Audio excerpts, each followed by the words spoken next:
The norm is for everyone to die together? Very glad that I'm still alive?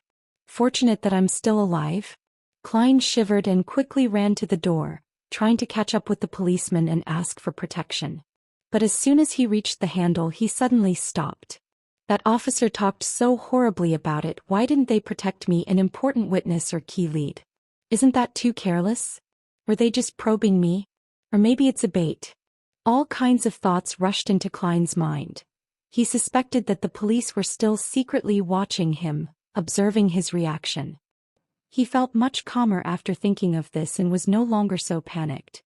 He slowly opened the door, deliberately shouting with a trembling voice at the staircase, "You guys will protect me, right?"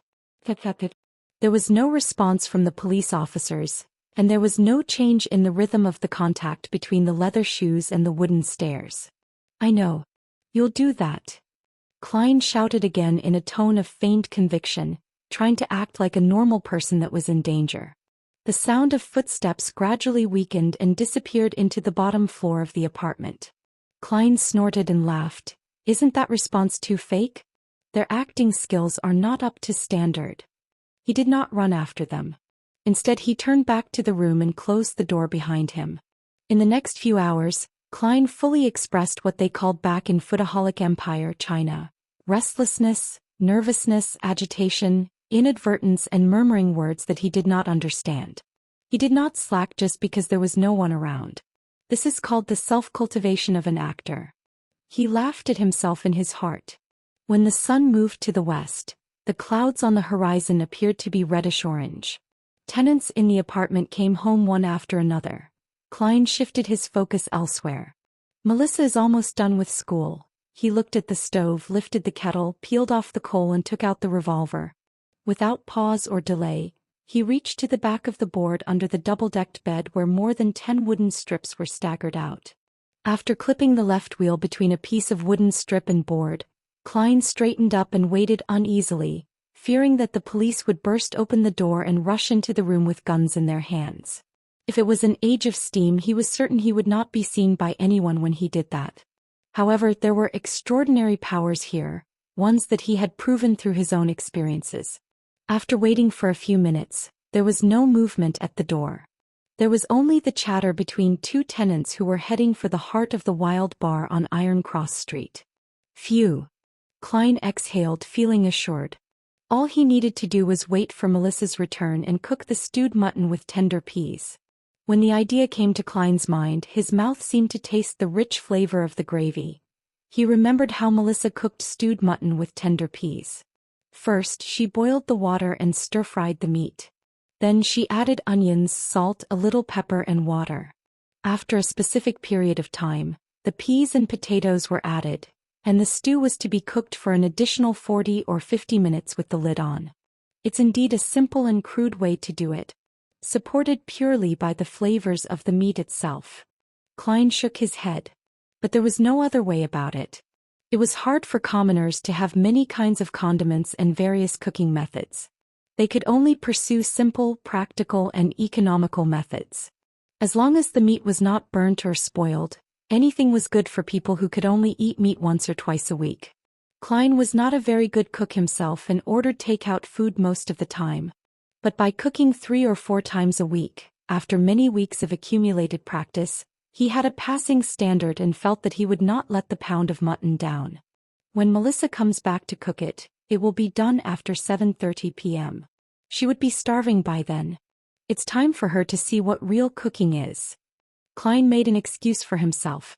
First, he started the fire again, went to the bathroom to collect water and washed the mutton. Then he took out the kitchen boards and knives before chopping the mutton into tiny chunks.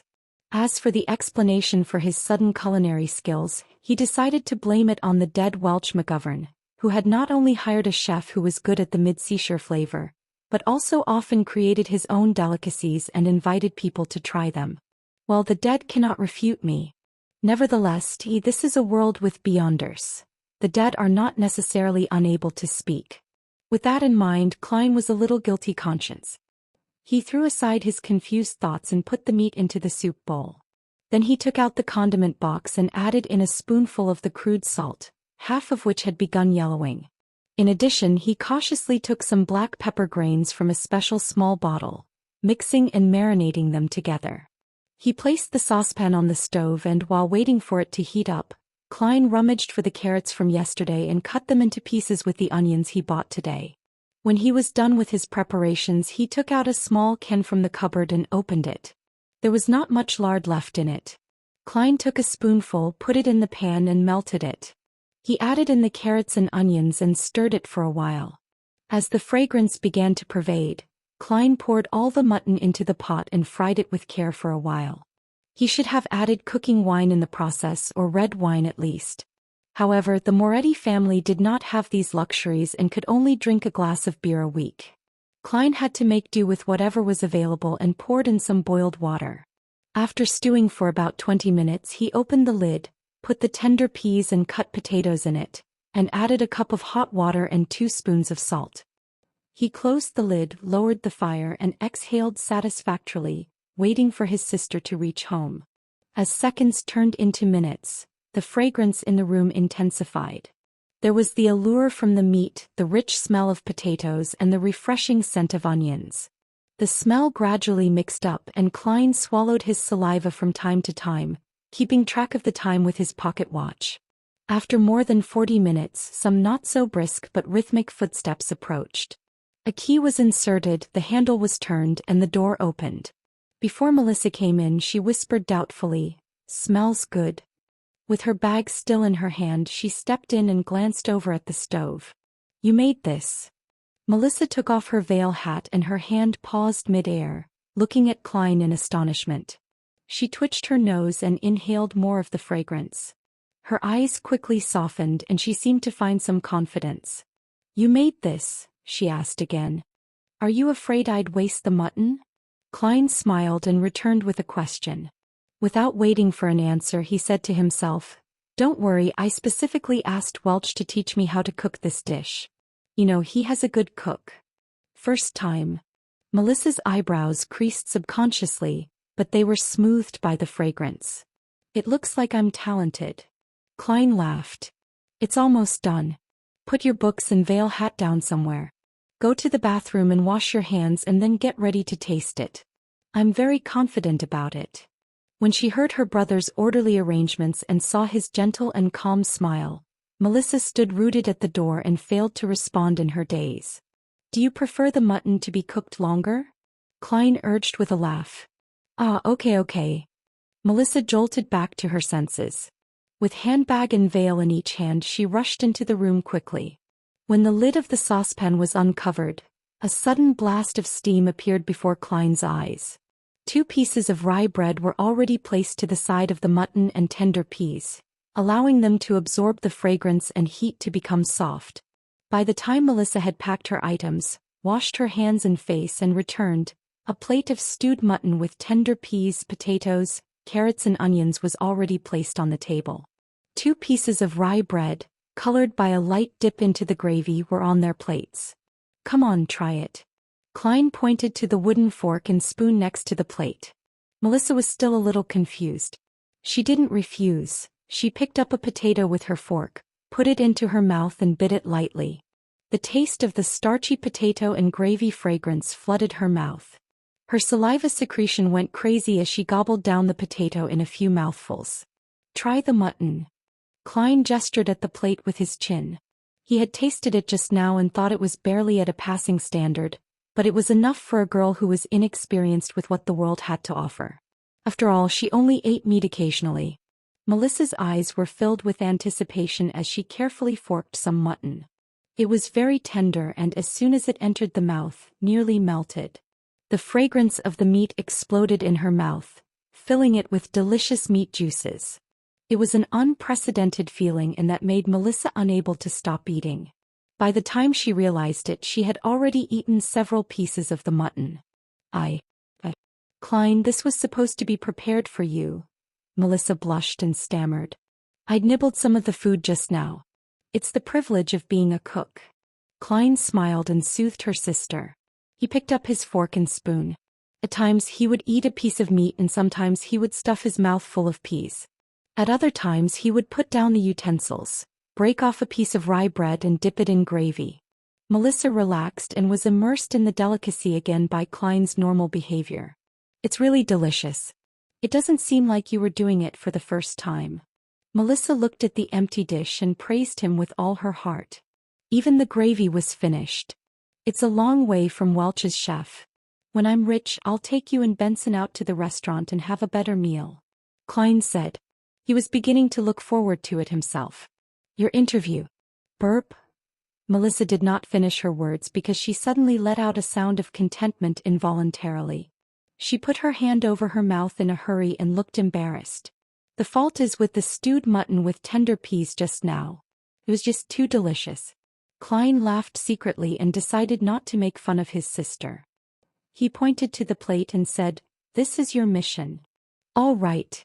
Melissa stood up immediately, took the basin and rushed out the door. When she came back, she opened the cupboard to check the condiment box and other items as per normal. Did you just use them? Melissa was surprised and turned to Klein holding the black pepper bottle and lard can. Klein shrugged his shoulders and laughed. Just a little. It's the price of a delicacy. Melissa's eyes twinkled, her expression changing for a few moments, before she finally said, "Let me cook in the future." You have to hurry up and prepare for the interview. You have to think about your job. Melissa, can you not rub my nose in it? Klein muttered inwardly. He felt a throbbing pain in his head. The amount of content Klein had forgotten was considered a lot, but neither was it negligible. The interview was in 2 days, so how could he find the time to make up for it? Furthermore, he was involved in such strange paranormal activity, so how would it be possible that he would be in the mood to revise? Klein gave his sister a perfunctory response and began putting on the appearance of studying. Melissa moved a chair over to sit beside him. With light shining from the gas lamp, she began working on her assignments. The atmosphere was serene. When it was almost 11 o'clock, the siblings bade each other good night and went to bed. Knock, knock, knock. Poundings on the door roused Klein from his dreams. He peered out of the window to see the first glimmer of dawn. In a daze, he flipped over and sat up.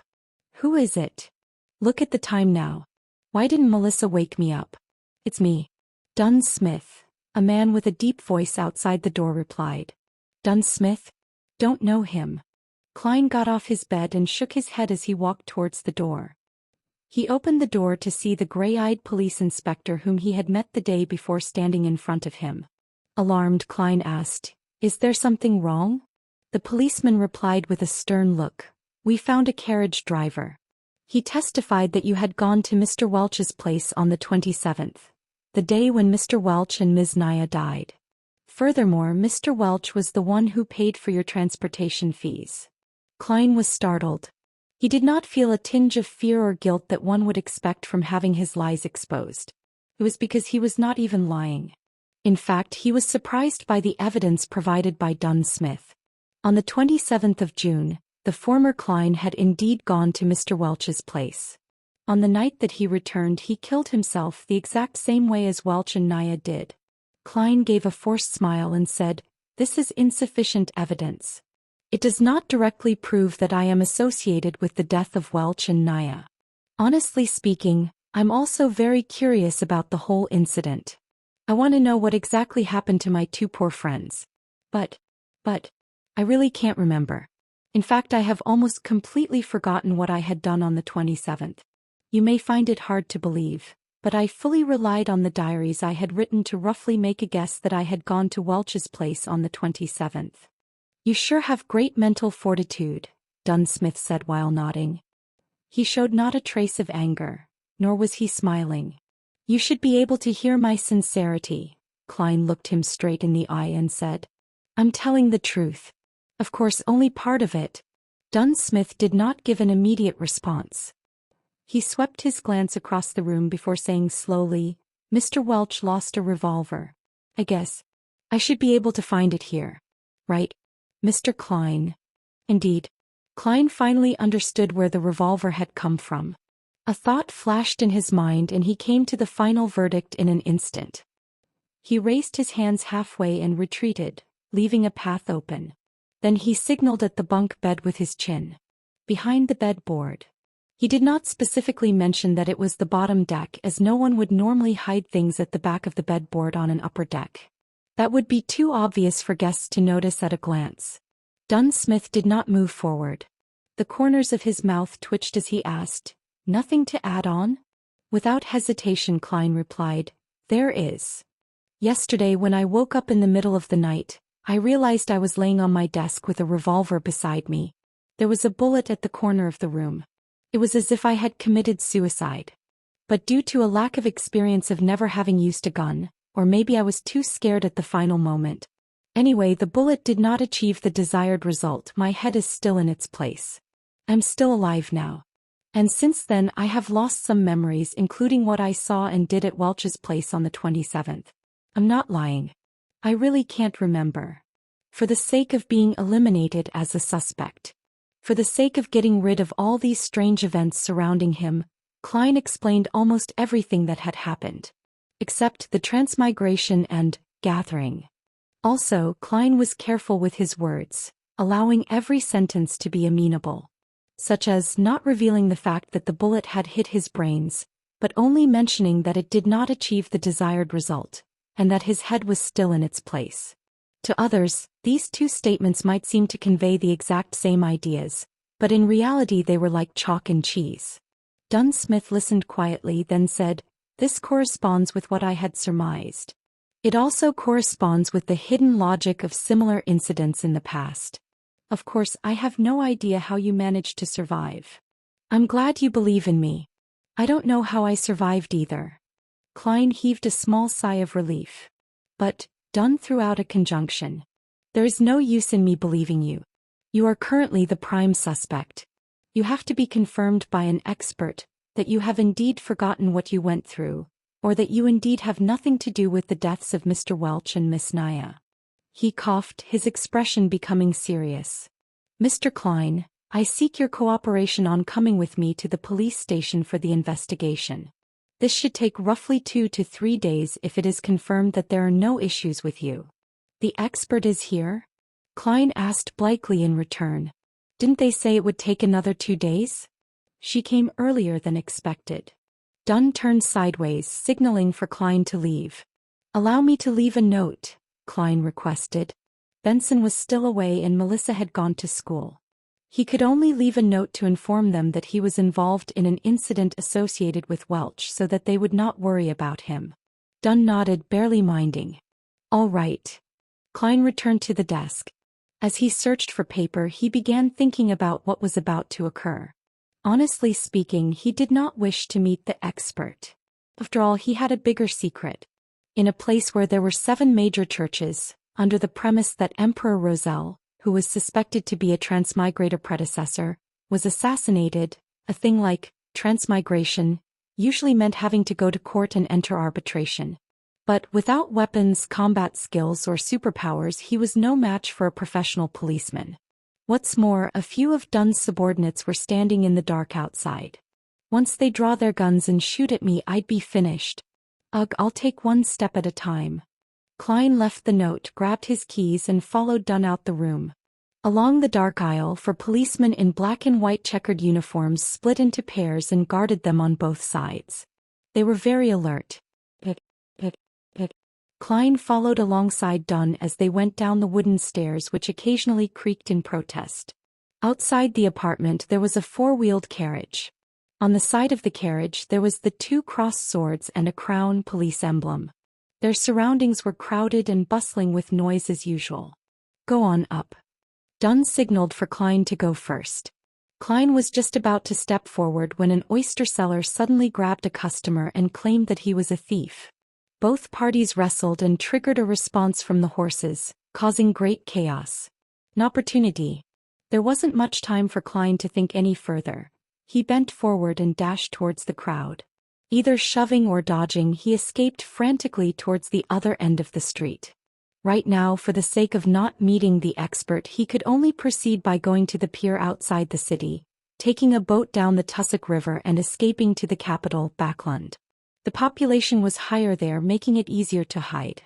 Of course, he could also get on a steam train, go eastward to the nearest Enmat harbor and take the sea route to Pritz, then towards Backlund. Not long after, Klein arrived at a street and made a turn onto Iron Cross Street. There were several carriages that could be hired. To the pier outside the city. Klein reached out his hand and hopped onto one of the carriages. He had thought through things clearly. Firstly, he had to mislead the police that were coming for him. Once the carriage was a suitable distance away from them, he would jump right off. Alrighty. The carriage driver tugged at the reins. Clop, clop, clop. The carriage left Iron Cross Street. Just as Klein was about to jump off the carriage, he noticed that it had turned into another road. It wasn't leading out of the city. Where are you going? Klein blurted in his momentary daze. To Welch's place, the carriage driver answered monotonously. What? Klein was at a loss for words. The carriage driver turned around, exposing his cold gray eyes. It was Dunn Smith, the gray-eyed policeman. You. Klein was flustered. Everything suddenly became a blur, as though the world spun around him when he instantly sat up. Sat up? Klein looked around, confused. He noticed the crimson moon outside the window and the room being covered in a crimson veil. He reached out with his hand to feel his forehead. It was all moist and cold. Cold sweat. His back felt exactly the same. It was a nightmare. Klein heaved a sigh. All is well. All is well. He found it weird. He was rather clear-minded in his dream. He was even able to think calmly. After calming down, Klein looked at his pocket watch. It was only 2 a.m. He got out of bed quietly and planned to head to the washroom where he could wash his face and empty his burgeoning bladder. He opened the door and walked along the dark corridor. Under the dim moonlight, he walked lightly towards the washroom. Suddenly, he noticed a silhouette outside the window at the end of the corridor. That silhouette was wearing a black windbreaker that was shorter than a coat, but longer than a jacket. That silhouette was partly camouflaged in the darkness, bathing in the crimson moonlight. That silhouette turned around slowly. His eyes deep gray and cold. Dunn Smith. Plop. Klein could not help but take a step back. For a moment he was unsure if he was awake or still in his dreams. The silhouette took off his black top hat and bowed a little as he said with a smile, "Reintroducing myself, Nighthawk Dunn Smith." Nighthawk? One of the code names of the Church of the Evernight Goddess Beyonder teams which Justice and the Hanged Man mentioned before? Klein suddenly realized something and exclaimed after making a connection, "You can control dreams? You just made me dream of that." Nighthawk Dunn Smith wore his black hat again, concealing his slightly high hairline. With deep gray eyes he said, "No, I only entered your dream and made the necessary guidance." His voice was deep and soothing. It reverberated through the dimly lit corridor without disturbing the sweet dreams of others. In dreams, even though much of your usually suppressed emotions and various dark thoughts in you are amplified, making everything seem chaotic, absurd, and crazy, they are all rooted in reality since reality exists. For veterans like me, everything is crystal clear. Compared to a conscious you, I believe the you in your dreams more. What normal human being could control his dream? If I had dreamed of something on Earth, wouldn't Dunn Smith have noticed?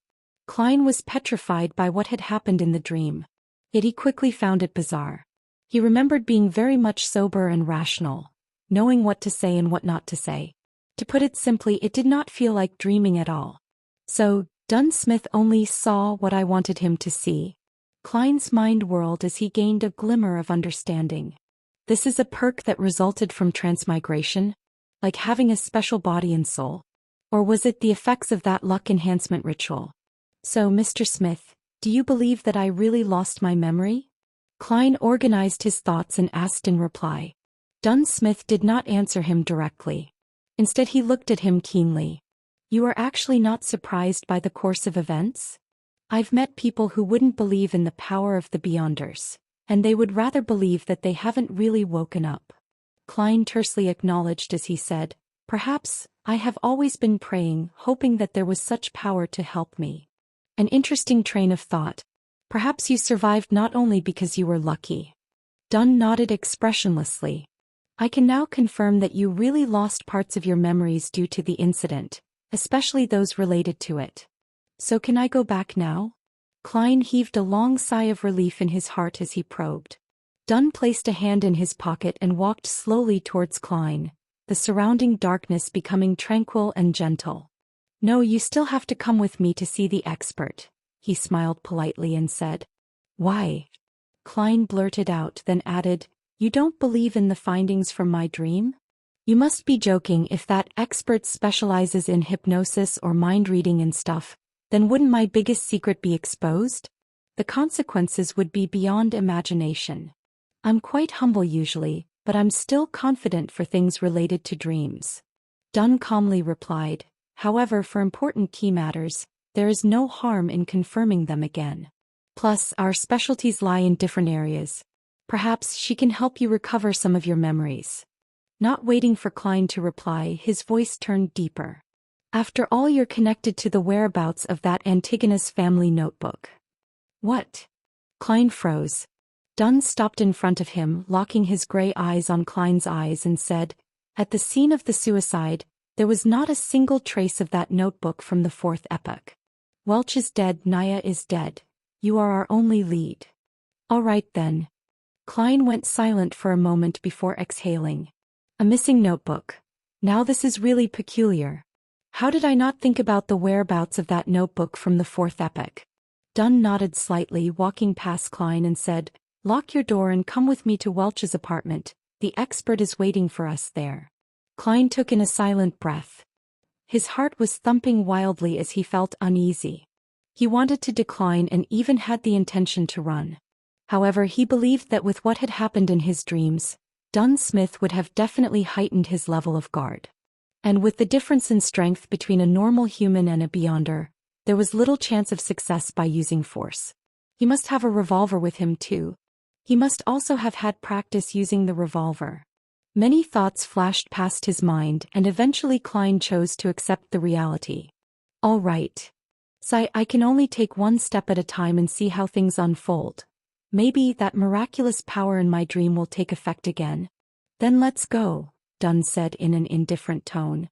Klein turned and followed. After taking 2 steps, he suddenly stopped and said, "Mr. Smith, I would like to use the bathroom first. I came out originally for the bathroom." Dunn did not stop him.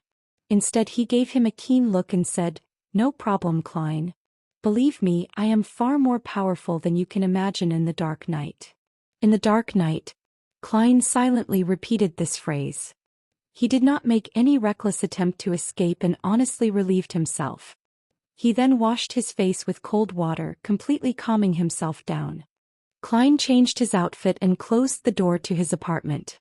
With gentle steps, Klein followed Dunn down the stairs and walked towards the building's entrance. In such a tranquil setting, Dunn Smith opened his mouth and spoke suddenly. "At the end of the dream, why did you try to escape? What were you afraid of?" Klein immediately thought of an answer as he said, "I do not remember what I did at Welch's place, nor do I remember if I was directly involved in Welch's and Naya's deaths.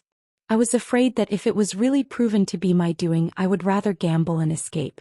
I can then start anew in the southern continent. I would have done the same if I were you," Dunn said as he pushed open the door to the building, letting in the cool midnight breeze to disperse the sweltering heat inside. He was not afraid of Klein running away as he got on the carriage. It was exactly the one Klein had dreamed of, a 4-wheeled carriage drawn by a single horse and the carriage driver. There was also the police emblem of double-crossed swords that clustered a crown carved onto the side of the carriage. Klein followed into the carriage. Inside there was a thick carpet laid out and the place was filled with a soothing fragrance. Having sat down, he looked for a topic to probe for more information. "Mr. Smith, what if, and I mean if, the expert confirms that I have really forgotten a part of my memories? And that there is no other evidence which points to me being the perpetrator or a victim, would this be over?" "In theory, yes. We will try to search for the notebook through other means. As long as it exists, it can be found. Of course, before that, we will have to make sure you are not cursed or have any scent of cacodemons and that there are no related psychological problems lingering. We must ensure that you can embrace the rest of your life peacefully and healthfully." Dunn Smith had a smile on his face, a rather unusual smile. Klein caught on to this point keenly and promptly inquired, "In theory?" "Yes, only in theory. In this field of work, There are always twisted, unorthodox, and inexplicable things happening. Dunn looked Klein in the eye and said, "Their continuation or end are not what we can foresee or control at times." For example? Klein actually felt frightened for a moment. The carriage sped through an almost empty street. Dunn took out his tobacco pipe and sniffed it, saying, "When we believe that things have come to an end with everything going back to normal, it would resurface in a terrifying, chilling way. A few years ago we handled a case regarding an evil cult. They did live sacrifices to please an evil god by making followers commit suicide. When one of the followers was chosen, his survival instincts triumphed over his foolishness, twisted beliefs, and psychedelic drugs. He secretly escaped and reported to the police. The case was handed over to us. It was a very small mission since there were no Beyonders in that cult. The deity they worshipped was actually randomly thought up by their leader merely for the sake of money and satisfaction. Humanity was lost there. We only used 2 members coupled with the support from the police to suppress this cult. No one was off the hook. For that whistleblower, we also confirmed that he had no lingering demonic scent left on him. He was not cursed and did not suffer any mental disorders. He didn't have any personality problems or any other irregularities, nothing. Later he got a decent advancement in his career, got married to a very good wife, had a son and a daughter. His dark past seemed far away from him. The horror and bloodshed seemed to have completely vanished. At this point, Dunn Smith gave out a laugh and said, "Yet in March this year, despite being in good financial health and having a loving wife and adorable kids, he strangled himself to death in his own office." The crimson moonlight outside the carriage window shone upon Dunn Smith. At that instant, his seemingly self-derisive smile made Klein feel unspeakably horrified. Strangled himself to death. Klein drew in a gasp of cool air silently, as if seeing his own tragic end. "Even if I escaped it once, it might just be temporary.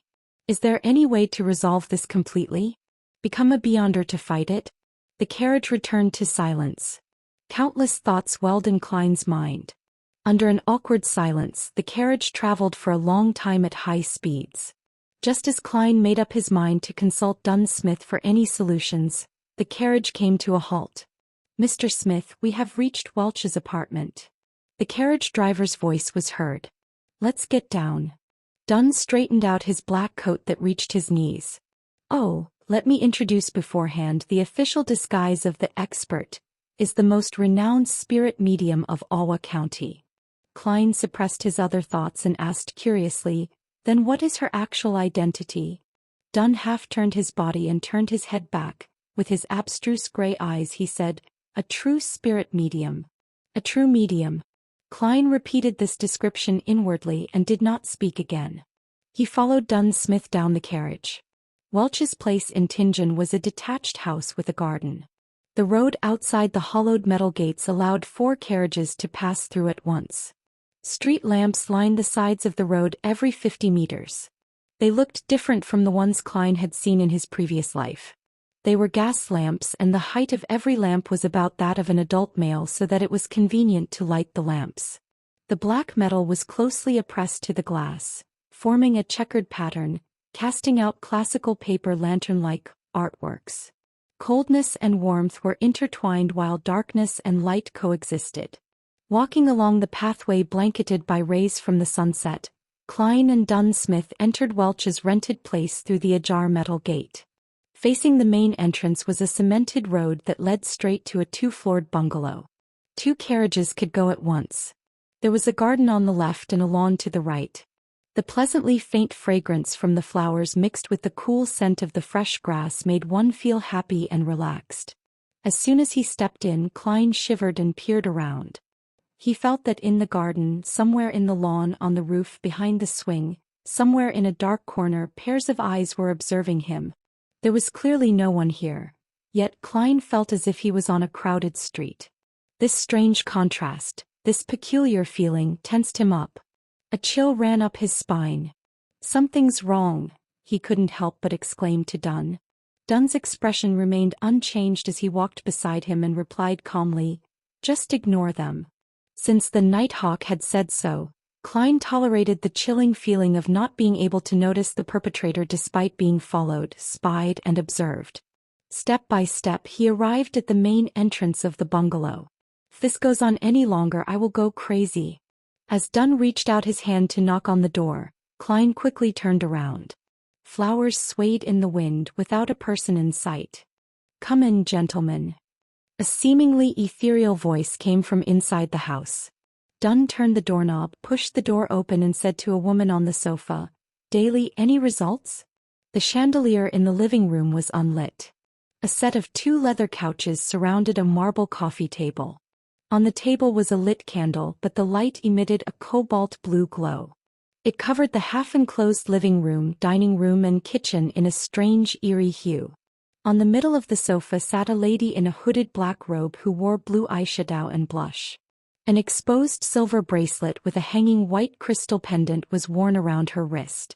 At the first sight of her, Klein had an inexplicable feeling. She was dressed just like a real medium. Was she stereotyping herself? Daly, the medium with uncanny beauty, took a quick glance at Klein with her twinkling emerald eyes. She looked at Dunsmith and said, "The original spirits have all disappeared, including that of Welch's and Naya's. Right now, all these little rascals know nothing at all." Spirits? Spirit medium. All the invisible things that were spying on him previously were spirits? There were so many of them. Klein removed his hat and placed it across his chest, bowing slightly as he said, "Good evening, madam." Dunsmith sighed. "That's tricky. Daly, this is Klein Moretti. See if you can get anything out of him."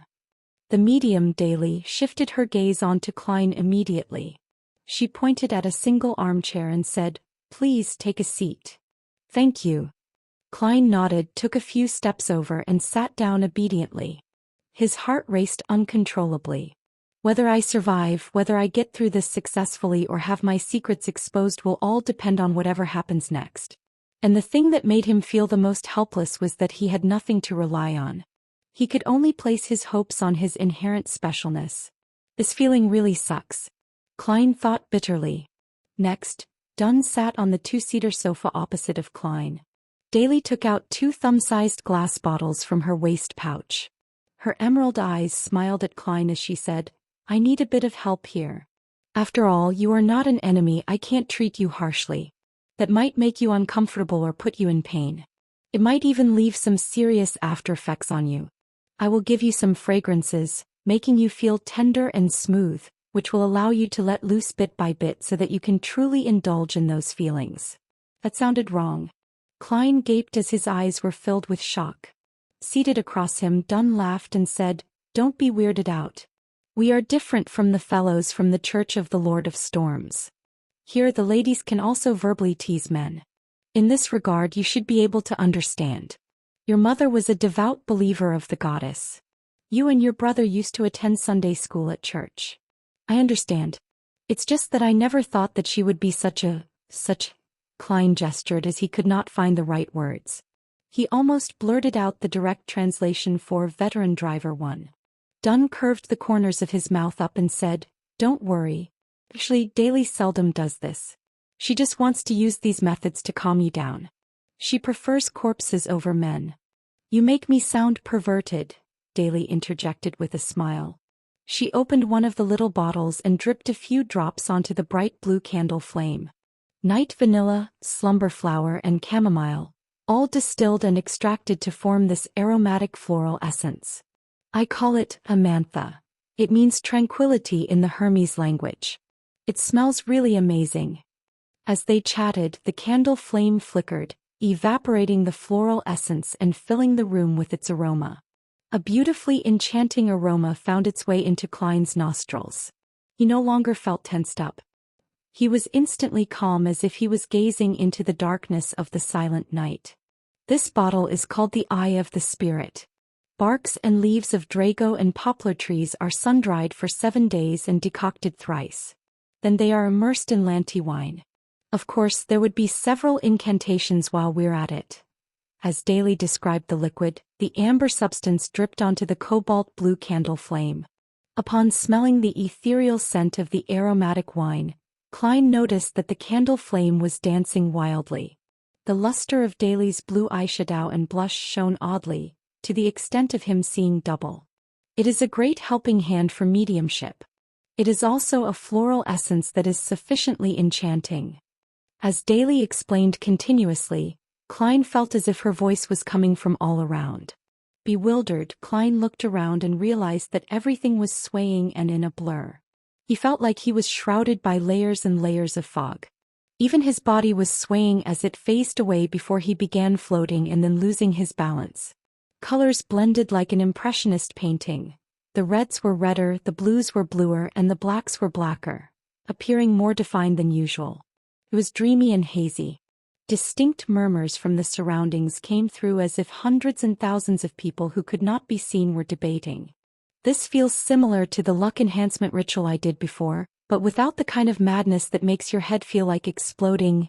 Klein looked around and thought questioningly. At this moment, his vision was locked onto a pair of eyes that were crystal clear like emerald. On a blurry sofa, sat Daly in a black robe. Eccentrically, her gaze concentrated on the tip of Klein's head. She smiled and in a gentle voice said, "Let me properly introduce myself. I am the spirit medium, Daly. I can still have rational thoughts. It's like when I was at that luck enhancement ritual in that gathering." The thought crossed Klein's mind as he intentionally behaved muddled and said, "Hello there." The mental worlds of humans are extremely vast. Many secrets are hidden within the mind. Look at the ocean. What we know about it is all on the superficial level. But in reality, deep in the ocean, there is a larger unseen portion. Other than islands, there is the entire ocean. There is the boundless sky that symbolizes the spiritual world. You are the spirit of your body. Not only do you know of the islands above, but you also know of the things hidden beneath the sea as well as the entire ocean. Anything that exists leaves some traces behind. The superficial memories of the islands may be wiped out, but what is left under the sea and the entire ocean will definitely have a corresponding projection left in it. Daly went on and on, bewitching Klein. The vague surrounding winds and shadows took on similar forms. It as though Klein's spirit was fully exposed in the form of an ocean, waiting for him to search and discover. Klein watched patiently as he churned the ocean occasionally. Then in an airy voice he replied, "Joe? I can't remember. I have forgotten." He expressed his agony at just the right level. Daly tried to guide him once again, but the clear-headed Klein was unaffected. We shall end here. You may leave. Leave. Leave." The airy voice lingered and Daly disappeared. The wind and shadows began calming as the ethereal smell and subtle scent of the aromatic wine became more distinct again. The colors returned to their normal state and the fuzzy feeling was no longer around. Klein's body quivered and he found his balance again. He opened his eyes, which he had no memory of closing, and noticed that the candle with the bright blue flame was still before him. Dunn Smith was still resting comfortably on the couch. Same for Daly with the black hooded robe. "Why did you use the theory that belongs to that bunch of evil madmen, the psychology alchemists?" Dunn furrowed his eyebrows and stared at Daly. As Daly put away the two little bottles, she replied calmly, "I think it's pretty accurate. At least, it corresponds with some of the things I've made contact with before." Without waiting for Dunn's reply, Daly shrugged and said, "This tricky fellow did not leave a single trace behind." Upon hearing this, Klein heaved a huge sigh of relief. Pretentiously he asked, "Oh, it's over? What happened? It felt like I just took a nap." "That was a pass, right? Thankfully, I had the luck enhancement ritual as a rehearsal. Just take it as such." Dunn interrupted him and looked at Daly. "Have you examined Welch's and Naya's bodies? The corpses can tell us a lot more than you can imagine. It's such a pity that Welch and Naya had indeed committed suicide. So the force that drove them to it is to be feared. Not a single trace was left behind." Daly stood up and pointed at the candle. "I need some rest." The cobalt blue glow vanished, and the house was instantly inundated with a blurry shade of crimson. "Congratulations. You can return home now. But do remember, do not reveal this incident to your loved ones. You have to promise this," Dunn said as he led Klein to the door. Surprised, Klein asked, Is there no need to examine the curses or the trails left behind by the evil spirits? Daly didn't mention anything about it, so there's no need for it, Dunn answered simply. Klein calmed down. As the thought of his previous worries came to mind, he asked hurriedly, "How can I be sure that I will be free from trouble from now on?" "No worries." Dunn twitched his lips and said, "Based on statistics of similar incidents in the past, 80% of the survivors of the incident do not experience any horrifying after effects." "Yeah. This is based on what I know, roughly, more or less." "Then, there's still 1/5 of those poor souls." Klein did not dare to try his luck. "Then you can consider joining us as a civilian staff. This way, even if there are any precursors, we can discover it in time," Dunn said casually as he approached the carriage. "Or simply become a Beyonder. After all, we are not nannies. We can't babysit you all day long and even watch what you do with women." "Can I?" Klein questioned the statement. Of course, he did not expect much. After all, how was it even possible to be a part of the Nighthawks so easily and obtain the power of the Beyonders? That was the power of the Beyonders. Dunn paused and turned his head sideways to look at him. "It's not that you can't. It depends." "What?" The transition in his words shocked Klein. Klein stared blankly beside the carriage before answering, "Really? Who are you kidding? Is it so easy to become a Beyonder?" Dunn laughed lightly. His gray eyes were hidden in the shadow of the carriage. "You don't believe me, huh? Actually, when you become a Nighthawk you lose a lot. For instance, freedom. Even if we don't talk about this now, there is another issue. Firstly, you are not a member of the clergy nor a devotee. You can't pick whatever you want or choose the safest approach. And secondly," Dunn held onto the handle and hopped onto the carriage as he went on, "among the cases that us, the mandated Punisher, the machinery hive mind and other judiciaries, have to deal with annually, 1/4 of them were a result of Beyonders who lost control." "Quarter? Beyonders who lost control?" Klein was dumbfounded. Just then Dunn turned slightly. His gray eyes were deep. With no sign of a smile, he continued, "And among the 1/4 of cases, a large number of them are our teammates." A wave of tumultuous emotions rose up in Klein's heart after he heard Dunn. Instinctively he uttered, "Why? The Beyonders have serious hidden dangers? So much so that the Church's internal judiciary and the Beyonders, who dealt with bizarre phenomenon, are also prone to problems?" Dunn stepped into the carriage and sat back in his seat. His expression and tone remained the same. "This is not something that you need to understand. Neither is it something you can understand unless you become one of us." Klein was struck dumb for a moment, after which he sat down and questioned in a tone that was half dubious and half joking. "If I don't come to understand, how is it possible for me to make a decision to join?" And not joining would mean Klein could not understand. This would end in a deadlock. Dunn Smith took out the pipe once again, placed it against his nose and took a whiff. "You probably misunderstood. A civilian staff member is also one of us. In other words, as long as I become one of your civilian staff members, I will be able to understand the relevant secrets, figure out the hidden dangers that plague Beyonders, and the dangers that may be encountered, as well as consider whether I want to become a Beyonder later." Klein reorganized his thoughts and paraphrased what Dunn had shared. Dunn smiled and said, "Yes, that is the case except for one point. You cannot simply become a Beyonder just because you want to, because every church will be equally strict in this aspect. It would be odd if the churches were not strict." Klein lampooned silently as he added with a more intense tone coupled with stronger body language, "What about civilian staff members? This should be quite strict as well, right? There shouldn't be any problems if it's you," said Dunn with half-closed eyelids as he whiffed the pipe with partially relaxed countenance. However, he did not ignite it. "Why?" Klein asked as he was once again grappled by doubt. At the same time he jested inwardly.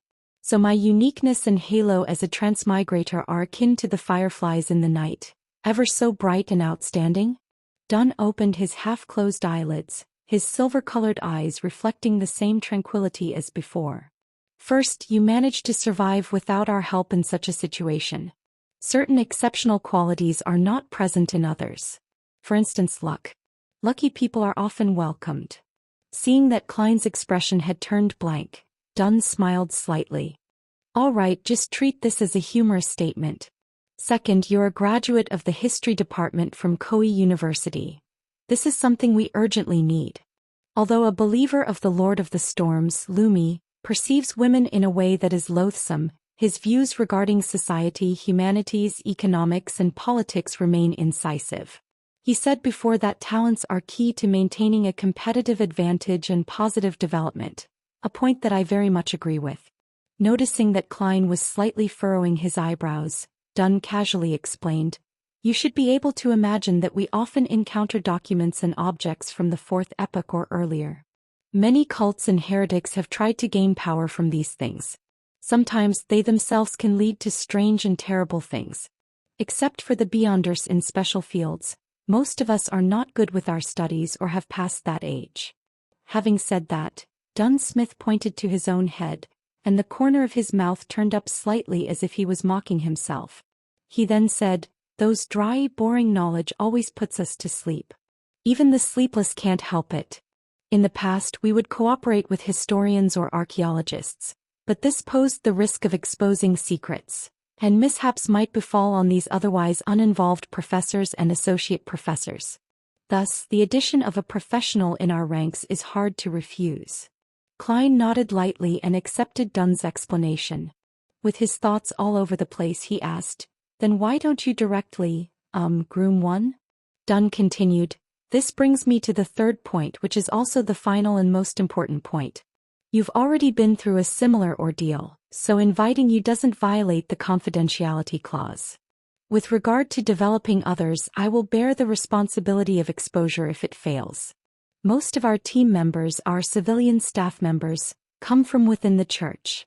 After Klein finished listening silently, he asked curiously, "Why are you so strict about maintaining confidentiality?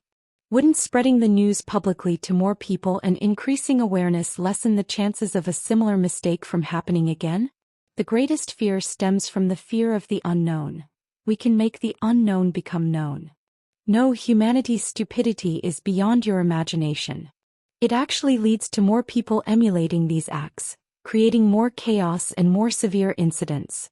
Dunn Smith shook his head and replied. Klein acknowledged as he replied in enlightenment, "The only lesson that humans can learn from history is that humans do not gain any lessons from history, and they're always repeating the same tragedies." That famous quote from Emperor Roselle is indeed filled with much philosophical meaning, agreed Dunn. Emperor Roselle said that? This transmigrator senior really did not give the latecomers any chance to posture. Klein did not know how to follow up on Dunn's words. Dunn turned his head and gazed out of the horse carriage. The dim yellowish light of the street lamps intertwined to display the splendor of civilization. There is a similar discourse within the judiciary of the major churches. This may be the main reason for the strict confidentiality and the prohibition of ordinary people from knowing. What is it? Klein asked as his interest was piqued, pleasured that he seemed to be spying on secrets. Dunn turned his head. His facial muscles pulled themselves so slightly that it was hardly visible. Faith and fear bring troubles. More faith and more fear bring more troubles until everything is destroyed. After he said that, Dunn signed, "Besides praying for the blessings and help from gods, humans can't solve their real major problems. Faith and fear bring troubles. More faith and more fear bring more troubles." Klein recited silently, but he could not fully understand it. What followed next was the fear of uncertainty that came from the unknown. It was like the dark shadows formed by the street lights outside. In the darkness without light, it appeared as though there were pairs of callous-looking eyes and wide-opened mouths. As the horse galloped vigorously and nimbly while the wheels of the horse carriage reeled on ahead with Iron Cross Street in sight, Dunn broke the silence suddenly and formally invited Klein. "Would you like to join us as a civilian staff member?" In Klein's mind, multiple thoughts surfaced, making him indecisive. He contemplated and asked, "Can I have some time to consider?" Since this matter had serious implications, he could not hastily and recklessly make the decision. "No problem, just give me a reply before Sunday." Dunn nodded and added, "Of course, Remember to keep this a secret and don't disclose the information regarding Welch to anyone, including your brother and sister. Once this is violated, it'll not only bring them trouble, but you might also have to attend a special court. Okay, Klein answered gravely. The carriage was once again plunged into silence. Seeing that they were nearing Iron Cross Street and that he was almost reaching home, Klein suddenly thought of a question. He hesitated for a few seconds before asking, "Mr. Smith, what kind of salary and benefits do civilian staff get?" This was a serious question. Taken aback momentarily, Dunn smiled instantly and answered, "There's no need for you to worry about this issue. Our funds are guaranteed by the church and the police department. For newly registered civilian staffs, the weekly salaries are placed at £2.10 solely. There is an additional 10 solely as compensation for the risk and confidentiality. All of this will add up to a total of £3. This is hardly worse than a confirmed university lecturer. After which, your salary will gradually rise according to your experience and contributions. As for civilian staff members, the contract is generally 5 years. After 5 years, you can quit normally if you're no longer willing to stay. You only have to sign a lifetime confidentiality agreement and you're not allowed to leave Tingen until permission is given. If you want to move to another city, the first thing you must do is register with the local Nighthawk. By the way, there are no weekends and you can only work in shifts. At any point in time, there should be 3 civilian staffs on duty, and if you wish to go to the South or Desi Bay for a vacation, you'll need to arrange it with your colleagues." Just as Dunn finished speaking, the horse carriage pulled to a stop and the apartment building where Klein and his siblings resided in appeared on the side. "I get it now." Klein turned around and walked down the horse carriage. He stopped at the side and asked, "By the way, Mr. Smith, where do I find you after I've come to my decision?" Dunn gave a deep and low-throaty laugh before saying, "Go to the Hound Pub at Basic Street and find their boss, right? Tell him that you want to hire a small mercenary squad for a mission." "Huh?" Klein asked confusedly. "Our location is confidential too. Before you agree to become one of us, I can't tell you directly." "All right, Mr. Klein Moretti, I wish you a good dream tonight as well," Dunn smiled as he said. Klein took off his hat and saluted, watching as the pace of the departing horse carriage gradually sped up. He took out his pocket watch. Click. He pressed it open and saw that it was only a little past 4 in the morning. The street was filled with a relaxing, cool breeze. A dim yellowish light from the street lamps illuminated the surroundings. Klein drew a deep breath and took in the deep silence of the night around him. The busiest and noisiest district in the day could be so lifeless and quiet at night. This was in stark contrast to the silent observations and medium's séance in Welch's residence.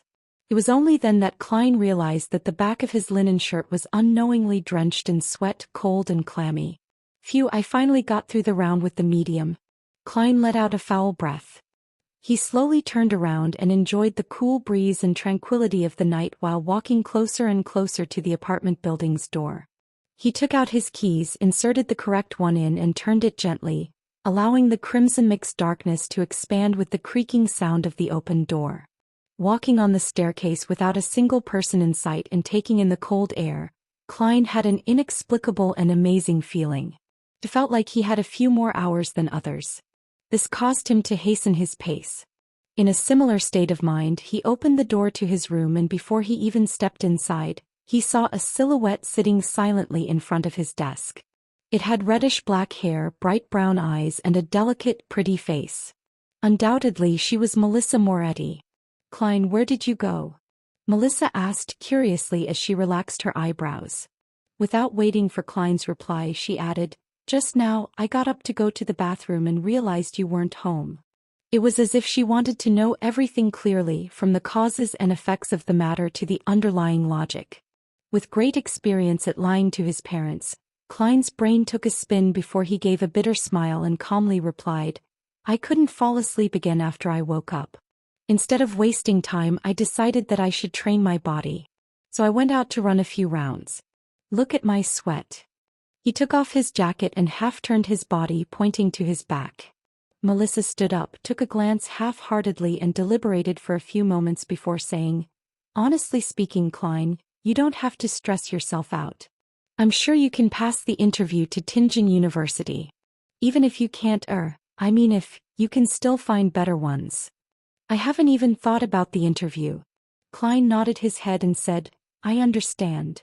He did not mention the offer that he had gotten because he had not decided whether he wanted to join them or not. Staring at Klein intensely, Melissa suddenly turned around and trotted into the interior of the house. She took out an object that resembled a tortoise. It was comprised of items like gears, rusted iron, torsion springs, and ordinary springs. After quickly tightening the torsion spring, Melissa placed the object on the desk. Ka, ka, ka, dum, dum, dum. The tortoise moved and jumped with a rhythm that could pull anyone's attention. Whenever I feel irritated, I feel much better seeing this tortoise move. I've been doing this very often recently and it's very effective.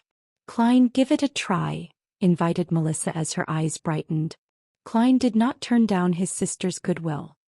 He approached the tortoise and waited for it to stop before laughing. He said, simplicity and regularity can indeed help relaxation. Without waiting for Melissa's reply, Klein pointed to the tortoise and casually asked, Did you make this yourself? When did you make this? Why wasn't I aware of it? I made use of unwanted materials from school and things picked up from the streets to make this. It was only finished 2 days ago, Melissa said in her usual tone, the side of her lips upturned a few more degrees. That's impressive, Klein praised sincerely. As a boy with poor skills in machine assembly, he encountered great difficulties even assembling a four-wheel toy car as a child. With her chin slightly raised and her eyes slightly bent, Melissa calmly replied, It was okay. Being overly humble is a bad trait. Klein smiled slightly and continued, This is a tortoise, right? Instantly the atmosphere in the room took a great plunge, leaving behind an air of graveness for a while. Then Melissa faintly replied with a voice that seemed enigmatic like the crimson veil, It's a puppet. Puppet. Klein gave an awkward smile and tried to forcefully explain, The problem lies in the materials, they're too rudimentary. Following that, he tried to change the topic and said, Why would you go to the bathroom in the middle of the night? Isn't there a toilet here? Don't you always sleep till dawn? Melissa was taken aback momentarily. It was only after a few seconds before she opened her mouth, prepared to explain. At that moment, an intense sound of digestion sounded from her thoracoabdominal 1 area. I'll go get some more sleep. Bang. She grabbed her tortoise-like puppet, trotted to the interior of the house and closed the door to her room. Last night's dinner was too good, she ate too much and now her stomach is having trouble digesting it. Klein shook his head as he smiled, slowly walking towards his desk. He sat down soundlessly, silently pondering Dunn Smith's invitation as the crimson-red moon emerged from behind the dark clouds. Being a Nighthawk civilian staff member had its apparent disadvantages. With me being a transmigrator, the fool, initiator of the mysterious gathering, and the multiple secrets I have, it will be risky to be under the noses of the Church of the Evernight Goddesses team that specializes in dealing with matters regarding the Beyonders. As long as I join Dunn Smith and his team, I would certainly aim to become a Beyonder. I could then cover up the benefits gained from the gathering. Yet, becoming a formal member would entail many restrictions on my freedom, like how a civilian staff has to report his leaving of Tianjin. No longer would I be able to go wherever I want or do whatever I want. I would miss many opportunities. The Nighthawks are a strict organization. Once a mission is given, I can only wait for the arrangements and accept orders. There is no room for rejection. Beyonders have the risk of losing control. Having all the disadvantages listed out one by one, Klein turned to considering the necessities and advantages. Judging from the situation of the luck enhancement ritual, I'm not one of the 80% of lucky people. In the future, there is bound to be some bizarre event happening to me, increasing the dangers I face. Only by becoming one of the Beyonders or by joining the Nighthawks can I be equipped with the ability to resist. The wish to become a Beyonder cannot be solely reliant on the gathering. The potion formula is not a major problem, but where can I find the corresponding materials? How am I to obtain and concoct them? Not forgetting the noose of daily practice, I'm faced with serious obstacles. It is just not possible for me to consult Justice and the Hanged Man on every matter and exchange every object with them. This would not only hurt the image of the fool and arouse their suspicions, but there will also be inadequate time to communicate on such trivial issues. Similarly, I am unable to produce anything that can pique their interest. Besides, more materials would more often than not leave behind the trail of my real identity. Then online disputes would effectively be transformed into offline conflicts, bringing about immense troubles. By joining the Nighthawks, there would definitely be contact with the common knowledge of the world of mystery and relevant channels. This can sufficiently accumulate into a corresponding social circle and can be used as leverage. Only then can I initiate the gathering and in turn gain the greatest benefits from Justice and the Hanged Man. In reality, the gains can feed back into reality, allowing me to obtain more resources and form a virtuous cycle. Of course, I could also go to an organization that is suppressed by the various churches such as the psychology alchemists mentioned by Dunn and join them. Yet I'll also lose my freedom and be in a constant state of fear and anxiety. However, more importantly, I have no idea where to look for them. Even if I manage to gain the corresponding information from the Hanged Man, such rash contact with them could endanger my life. Becoming a civilian staff leaves opportunity for a buffer and exit. The inferior recluse hides away in the wild, the superior, the crowd. Perhaps the identity as a Nighthawk can be a better cover. In the future, when I become one of the top authorities of the tribunal, who would imagine that I am a heretic, the head of the secret organization who is working behind the scenes? As the first rays of the morning sun shone, the crimson disappeared. Gazing at the golden light on the horizons of the sky, Klein made up his mind. He would find Dunsmith today and become part of the Nighthawk civilian staff. At this moment, Melissa, who had gotten out of bed again, had pushed open the door to the room. She was surprised to see her brother stretching in an unglamorous manner. "You didn't sleep?" "I was thinking through some things." Klein smiled, feeling relaxed. Melissa thought for a moment and said, "Whenever I encounter problems, I'll list out both the pros and cons one by one and compare them. After that, I would be able to get a hint of what I should do next." "That's a good habit." "I did that too," Klein smiled and replied. Melissa's countenance was relaxed and she did not add more. Holding a yellowish sheet of paper and her toiletries, she headed to the bathroom. Not in a hurry to leave after he finished his breakfast and his sister's departure, Klein took a good nap. Based on what he knew, nearly all the pubs were closed in the morning. At 2 o'clock in the afternoon, he smoothed the pleats of his silk hat and handkerchief using a small brush. He also removed the dirt to re-establish the tidiness. Thereafter, he wore a suit of formal clothing just like he was going for an interview. Besic Street was a little far, and Klein was afraid that he would miss the working hours of the Nighthawk. Therefore, he did not walk there, but instead waited for public horse carriage at Iron Cross Street. In the Lone Kingdom, public horse carriages were placed under two categories, without track and with track. The former consisted of a carriage drawn by two horses and could sit approximately 20 people while taking into account the top of the carriage. Only a general route existed without specific stations.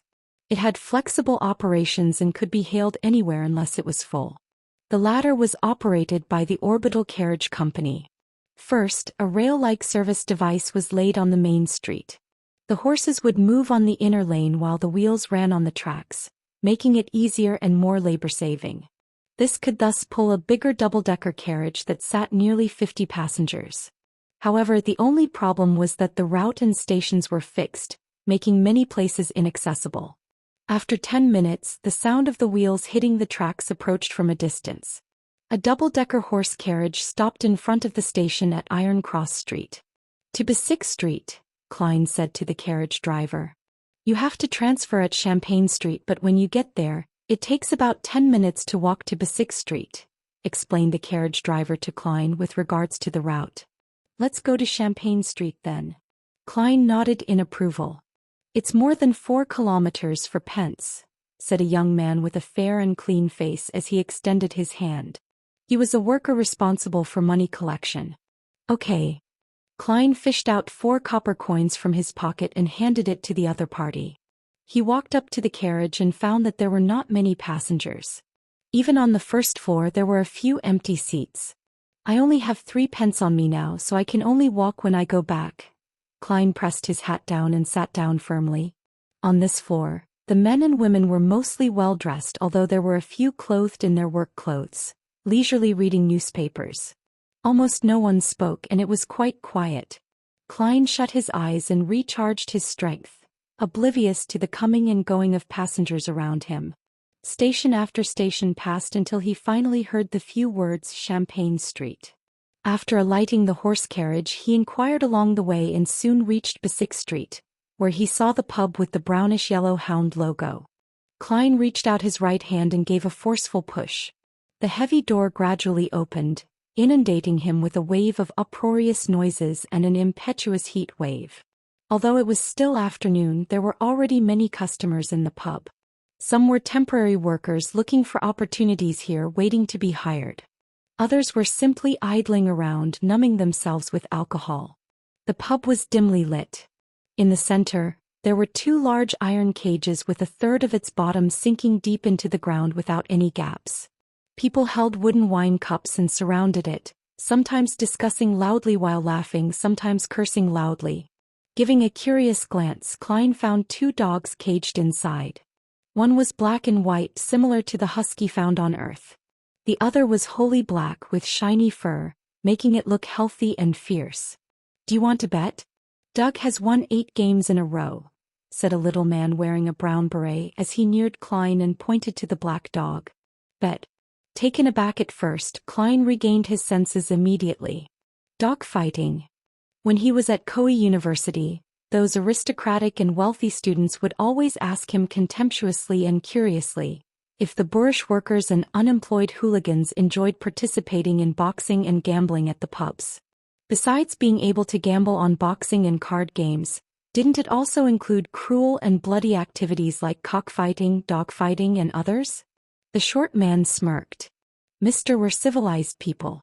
We don't engage in such unglamorous activities." Having said that, he whispered, "Besides, laws were introduced to ban these things last year." "Then what are y'all betting on?" asked Klein curiously. "The better hunter." Just as the short man finished his sentence, a resounding cacophony sounded. He turned his head, waved his hands excitedly and said, "You can't place a bet for this round as it has started. Wait for the next one then." Upon hearing that, Klein tipped his toes, lifted his head and looked as far as he could. He saw 2 strong men, each dragging a sack, coming to the side of the iron cage and opening the prison door. They then dumped the contents of the sack into the cage. There were gray and disgusting animals. Klein tried to identify them carefully before realizing that they were rats. Hundreds of rats. As the iron cage was deep underground without any gaps, the rats moved in all directions but could not find a way out. Right then, just as the door of the cage was closed, the chain of the 2 dogs were untied. Woof! The black dog pounced ahead and killed a rat in one bite. The black and white dog was dazed at first before it started playing excitedly with the rats. The surrounding people either raised their wine cups and intensified their gaze or shouted loudly, "Bite it! Kill it! Doug Doug! Motherf **** king rat baiting with dogs too?" Klein regained his senses and the corner of his mouth twitched unceasingly. The objective of the gamble is to determine which dog can catch more rats. Perhaps one can even bet on the specific number of rats caught. No wonder there were people purchasing live rats at Iron Cross Street. That's really unique. Klein shook his head, laughing as he backtracked and circled along the edge of the alcoholic customers, and reached the front of the bar. "New here," said the bartender as he spared Klein a glance while wiping the cups. He continued, "1 cup of rye beer is a penny. And Matt beer costs 2 pence. 4 pence for Southville beer, or do you want a cup of purely brewed malt Lanty?" "I came here for Mr. Wright," said Klein directly and bluntly. The bartender whistled and shouted to the side, "Old man, someone is looking for you." "Oh, who?" A vague voice sounded and an intoxicated old man stood up from behind the bar. He rubbed his eyes, shifted his gaze to Klein and asked, "Lad, were you looking for me?" "Mr. Wright, I would like to hire a small mercenary squad for a mission," replied Klein according to what Dunn had instructed. A small mercenary squad? Are you living in an adventure story? This hasn't been around for a long time, the bartender interrupted and smiled. Wright went silent for a few seconds before saying, "Who told you to look for it here?" Dunn Smith, replied Klein in all honesty. Instantly, Wright broke out in a chuckle and replied, "I see. Actually, the small mercenary squad still exists. It's just in another form with a more contemporary name. You can find it on the second floor of number 36 Sutland Street." "Thank you," thanked Klein sincerely before he turned and squeezed out of the pub. Before he went out the pub, the alcoholic customers who surrounded him suddenly quieted down as they murmured, "Doug was actually defeated." Defeated? Klein smiled and shook his head. Then he left quickly and found his way to the nearby Zoeterland Street after asking around. 30, 32, 34. Here, he counted the house numbers and walked into the stairwell. Going around the corner and slowly climbing up the stairs, he saw the vertical sign with the current name of the so-called Small Mercenary Squad. Blackthorn Security Company. Blackthorn Security Company.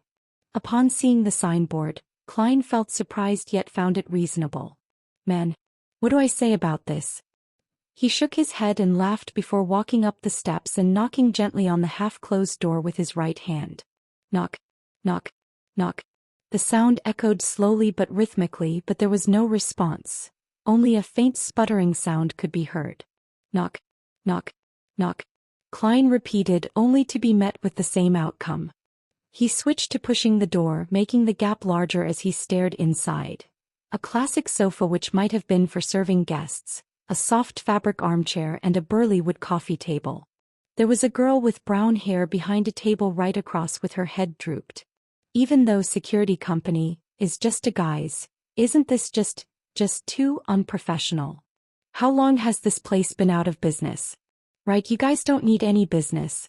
Klein drew closer as he complained silently and knocked on the table just beside the girl's ear. Knock, knock. The brown-haired girl sat up immediately and swiftly took the newspaper in front of her, covering her face. Tianjin City Honest Paper. Nice name. Klein silently read the title of the page facing him. The steam train service, Soaring Express that directly reaches Constant City is starting operations today. Oh come on, when will there be one that goes straight to Brindisi Bay? I really don't want to take the ship there again, it's too awful, really awful. Hey, who are you? The girl with brown hair read pretentiously and gave her opinion. As she spoke, she lowered the newspaper and revealed her bright forehead and light brown eyes, looking at Klein with a fawning and startled look. "Hello, I am Klein Moretti and I am here at the invitation of Dunn Smith," Klein said as he took down his hat to his chest and bowed slightly. The brown-haired girl looked to be in her early 20s. She wore a light green Lone-style dress. She was set off with beautiful laces on her sleeves, collar and chest. "The captain. All right, wait here for a moment. I'll go get him." The girl scurried up and went into the room beside her. She didn't even serve a cup of water or anything. The level of service awareness is worrying. Klein smiled faintly as he waited at his spot. After 2 to 3 minutes, the brown-haired girl opened the door and came out. She said with a sweet smile, "Mr. Moretti, please follow me. The captain is on watch at the Chinese gate, and is unable to leave at the moment." "Okay." Klein quickly followed behind. In his mind he pondered to himself, Chinese gate, what could that be? Going through the partition, the first thing he saw was a small corridor with only 3 offices on each side. Some of these offices were locked tight, while some were opened, revealing someone on the inside who typed non-stop on a heavy mechanical typewriter. At a glance, Klein noticed a familiar figure. The young officer that had investigated his apartment, the one with the black hair and blue eye and romantic vibe of a poet. He was not in official wear. His white-collared shirt was not tucked in, making for quite an unruly appearance.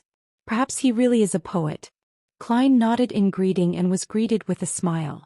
The brown-haired girl pushed open the left office door at the end of the room and pointed inside, chirping, "We still have to go down a few levels." This office had no furniture in place, only a grayish-white stone staircase that extended downwards. The 2 sides of the stairs were lit up by gas lamps. The stable glow dispelled the darkness and gave a sense of harmony.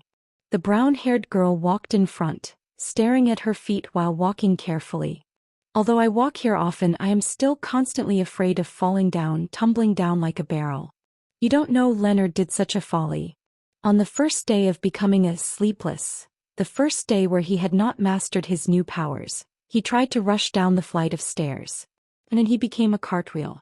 Haha, it was hilarious if you think about it. Oh yes, it was the guy that greeted you just now. This was about 3 years ago. Speaking of which, I have been with the Nighthawks for 5 years. I was only 17 when I joined. The girl watched her steps as she spoke. Suddenly, she smacked her forehead and said, I forgot to introduce myself. I'm Roseanne. My father was a member of the Nighthawks who sacrificed himself in an accident 5 years ago. I suppose we are colleagues from now on. Yeah, colleague is the right word. We are not teammates since we are not Beyonders. I hope to have the honor, but still it depends on what Mr. Smith has to say, Klein said as he sized up the enclosed surroundings. He felt that they were going underground. Dampness seeped out from the stone walls, dispelling the summer heat. Don't worry, the fact that you came so far means the captain has agreed. I've always been a little afraid of him even though he is amiable, a fatherly figure. I don't know why, but I'm still afraid. Roseanne spoke as though there was a piece of sweet in her throat. Klein answered humorously, Isn't being afraid of a father normal? True. Roseanne said as she held the wall around the bend. As they spoke, the two finished walking down the stairs and reached a stone-paved floor. It was a long aisle. Both sides of the walls were mounted with gas lamps surrounded by metal gratings. Klein and Roseanne's shadows were elongated under the illumination. Klein keenly noticed that there was a dark sacred emblem, every few meters. The symbol of the Evernight goddess. A deep black background dotted with sparkling embellishments, as they clustered precisely half the crimson moon. These emblems did not seem special, but walking between them gave Klein a sense of serenity. Roseanne also stopped talking, unlike her previous talkative state. Before long, an intersection appeared up front. Roseanne briefly introduced. The path to the left will lead to the St. Selena Cathedral. To the right are the armory, storeroom and archives. And straight ahead is the Cheney's Gate. St. Selena Cathedral? Then Zutland Street is just behind Red Moonlight Street. Klein was a little stunned. St. Selena Cathedral of Red Moonlight Street was the headquarters of the Church of the Evernight Goddess in Tingen, a sacred ground where local followers yearned to visit. Along with Holy Numeric's Cathedral of the Church of the God of Steam and Machinery in the suburbs, and the River and Sea Cathedral of the Church of the Lord of Storms in North Tingen, they sustained the religious circles in Tingen City and its affiliated towns and villages. Aware that his status made it unsuitable for him to ask more, Klein only listened silently. They passed the intersection and moved straight ahead. In less than a minute, a black iron split gate carved with 7 sacred emblems were seen. It stood there, heavy, cold and domineering, like a giant guarding in the darkness. Cheney's Gate. Roseanne reminded him and pointed at the room beside them, saying, Captain is inside. Go on in by yourself. All right, thank you.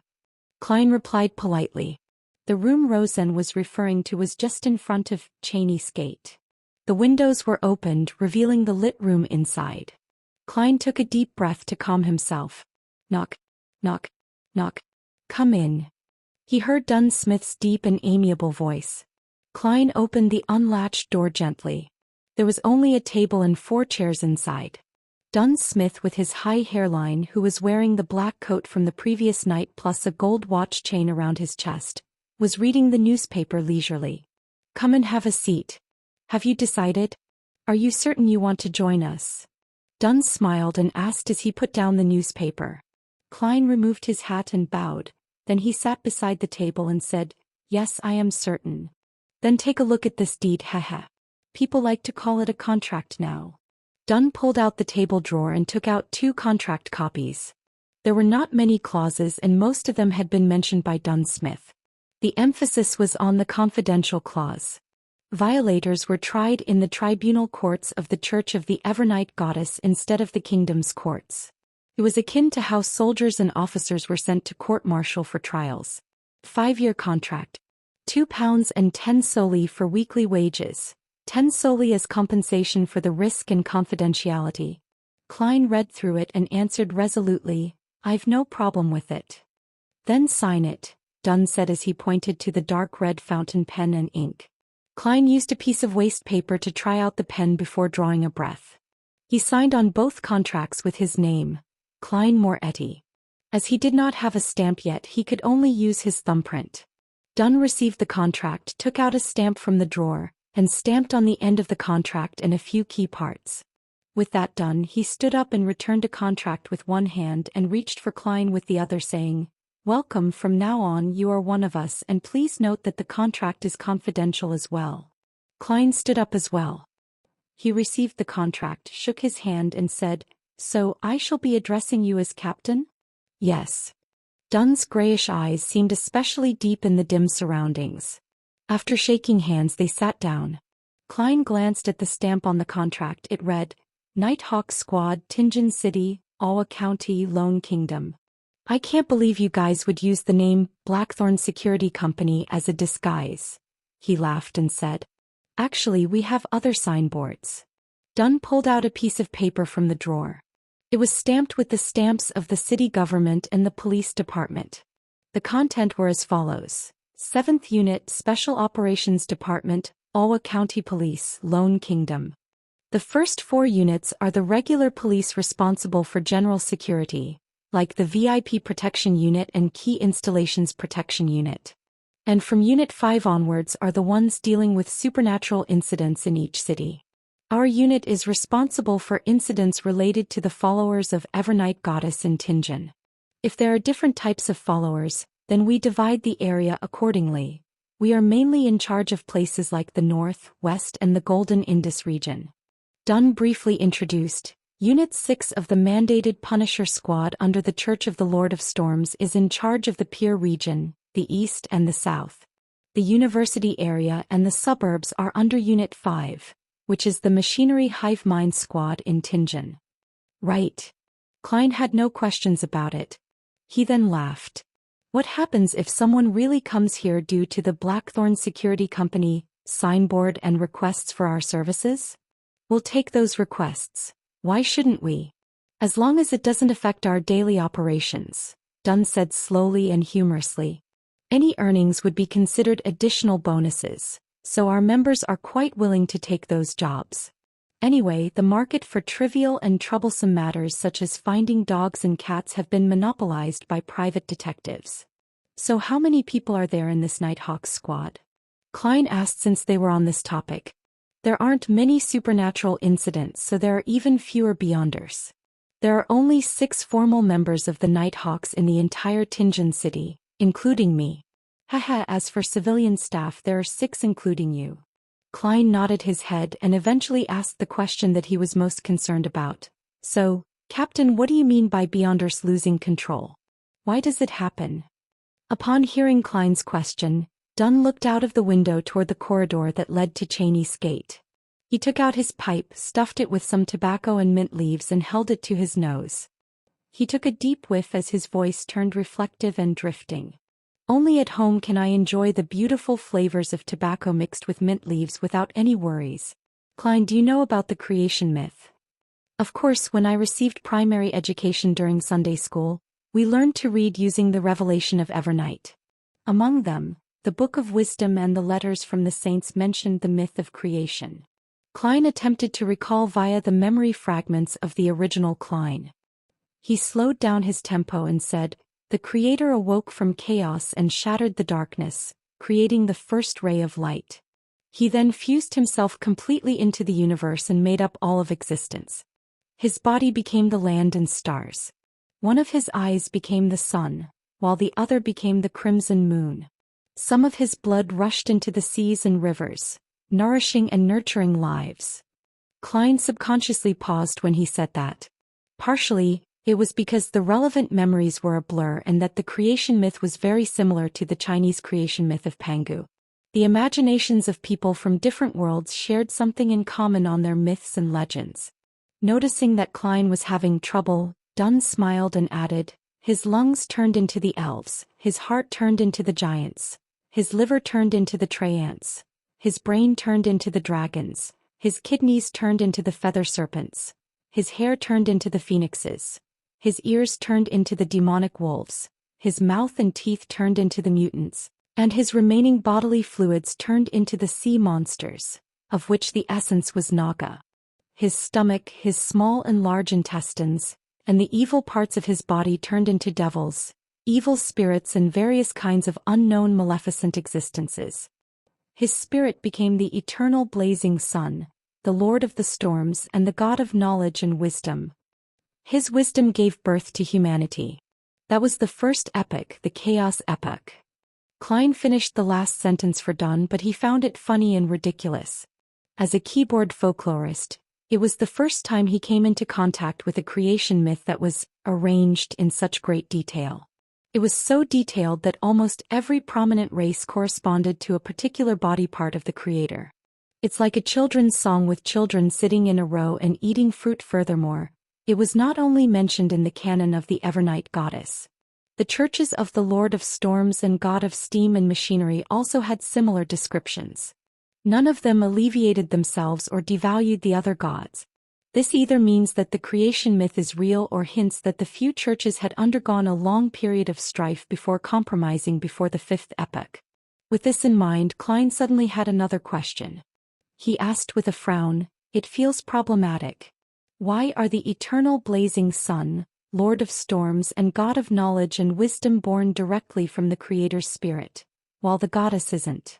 In the revelation of Evernight's prehistorical records, the Evernight goddess had only awoken at the end of the second epoch. Together with the Lord of Storms, eternal blazing sun and other gods, she blessed and helped humanity survive the cataclysm. It was also known as the third epoch, the Cataclysm Epoch. It was during that time that Mother Earth and the God of War appeared as well. As for the God of Steam and Machinery, whose original name was the God of Craftsmanship, he was born only in the fourth epoch. In that sense, the standing among the gods seemed self-evident. The ones who were more ancient was more orthodox. It was extremely clear. This also troubled the believers of the Evernight goddess. Dunn Smith held his pipe with another hand, and instead of answering, he returned with a question. "Repeat the goddess's full title." Klein immediately felt like he had stabbed himself with a knife. He racked his brains and tried his best to recall. The Evernight goddess is nobler than the stars and more eternal than eternity. She is also the Lady of Crimson, the Mother of the Secrets, the Empress of Disaster and Horror, Mistress of Calm and Silence.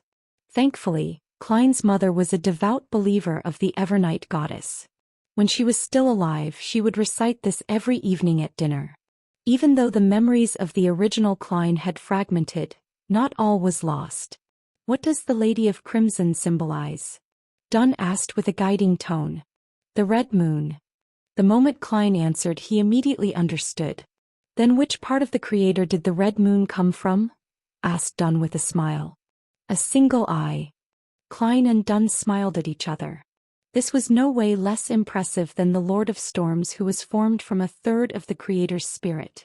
As for the churches of Mother Earth and the God of War, they likely had similar explanations. However, the God of Steam and Machinery had been born too late to find a reason. Thus, their church had been weak in the past 1,000+ years. It was only with the invention of the steam engine that they seized the opportunity to truly be on par with the other gods. Dunn stroked his pipe gently. "Humanity was born out of the wisdom of the Creator, so we have clever and extraordinary brains, but lack other magical powers. However, from the creation myth, we can form a simple but clear conclusion. Everything stems from the same origin." "Stems from the same origin," Klein repeated the last few words. "According to this conclusion, humans who are protected by the gods were able to resist the giants, devils and the mutants. Gradually they figured out means to obtain the power of the Beyonders. That is by using the corresponding parts of the evil spirits, dragons, monsters, magical trees, flowers, or crystals, and combining them with other materials to form potions. By consuming and absorbing the potion, one will gain different powers. This is common knowledge among mysticism studies." Dunn did not elaborate in detail and only gave a brief introduction. In this process, our ancestors relied on painful lessons to discover that if they were to consume high-grade or extraordinary potions, it would easily lead to tragic consequences. There are 3 possible outcomes. Which 3? Pressed Klein curiously. First, mental death and the complete breakdown of a body.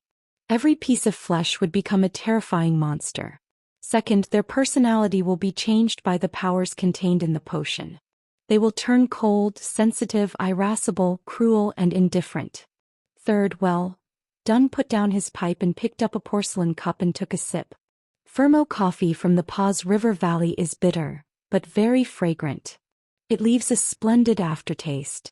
Do you want one? I prefer coffee from the Faina Potter Plateau. Of course, I have only drank it a few times at Welch's place. Klein politely declined. What's the third outcome?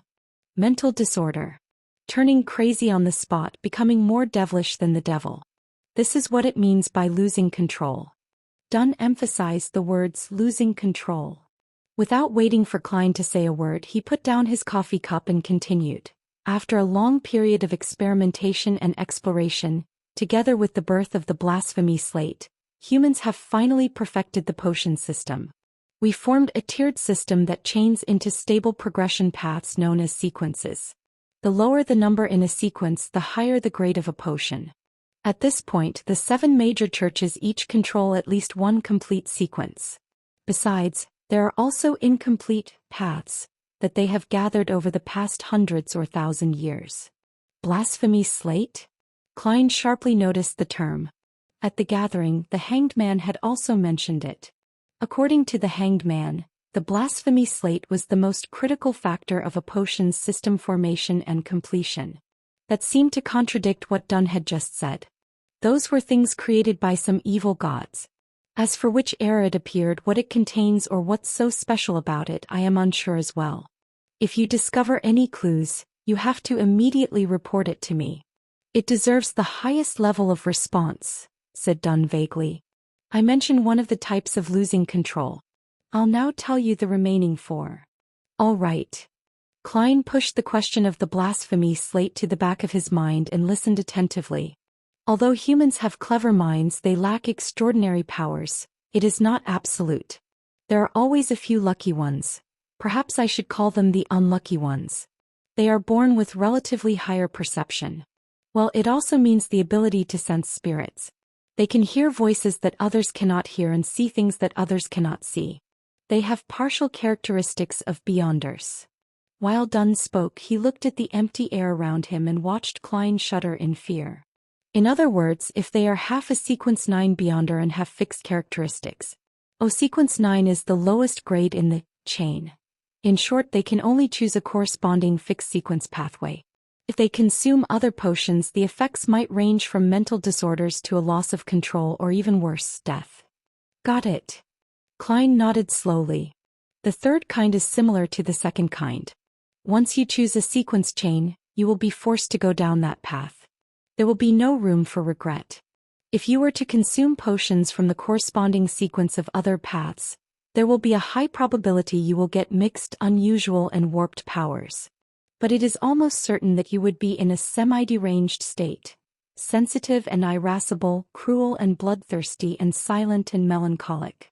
And there is only one such opportunity.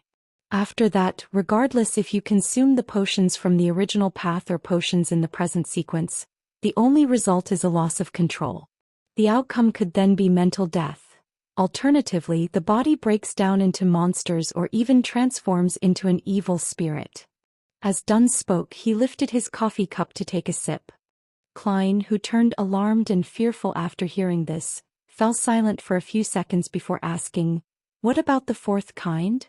The 4th kind, haha. That is the most common problem. When we consume potions to gain powers that originally belonged to extraordinary beings, we undergo an unnatural transformation. Therefore, we would more or less be affected by the remnant spiritual powers. While perhaps the symptoms might not manifest and are undetectable to others, it will definitely lurk in one's mind. If one rushes to consume the corresponding potion ranked higher in the sequence before fully grasping the extraordinary powers the potion brings and eliminating the subtle traces, The madness will accumulate, increasing the chances of losing control. Dunn suddenly fell silent. After a short pause he said with a sigh, as per the internal rules of us Nighthawks, even if a teammate were to make a great contribution, they must have consumed the last potion 3 years ago and be examined before they can be promoted. Even so, there are still many who lose control every year. How terrifying. Klein drew a gasp as he asked, then what about the final kind?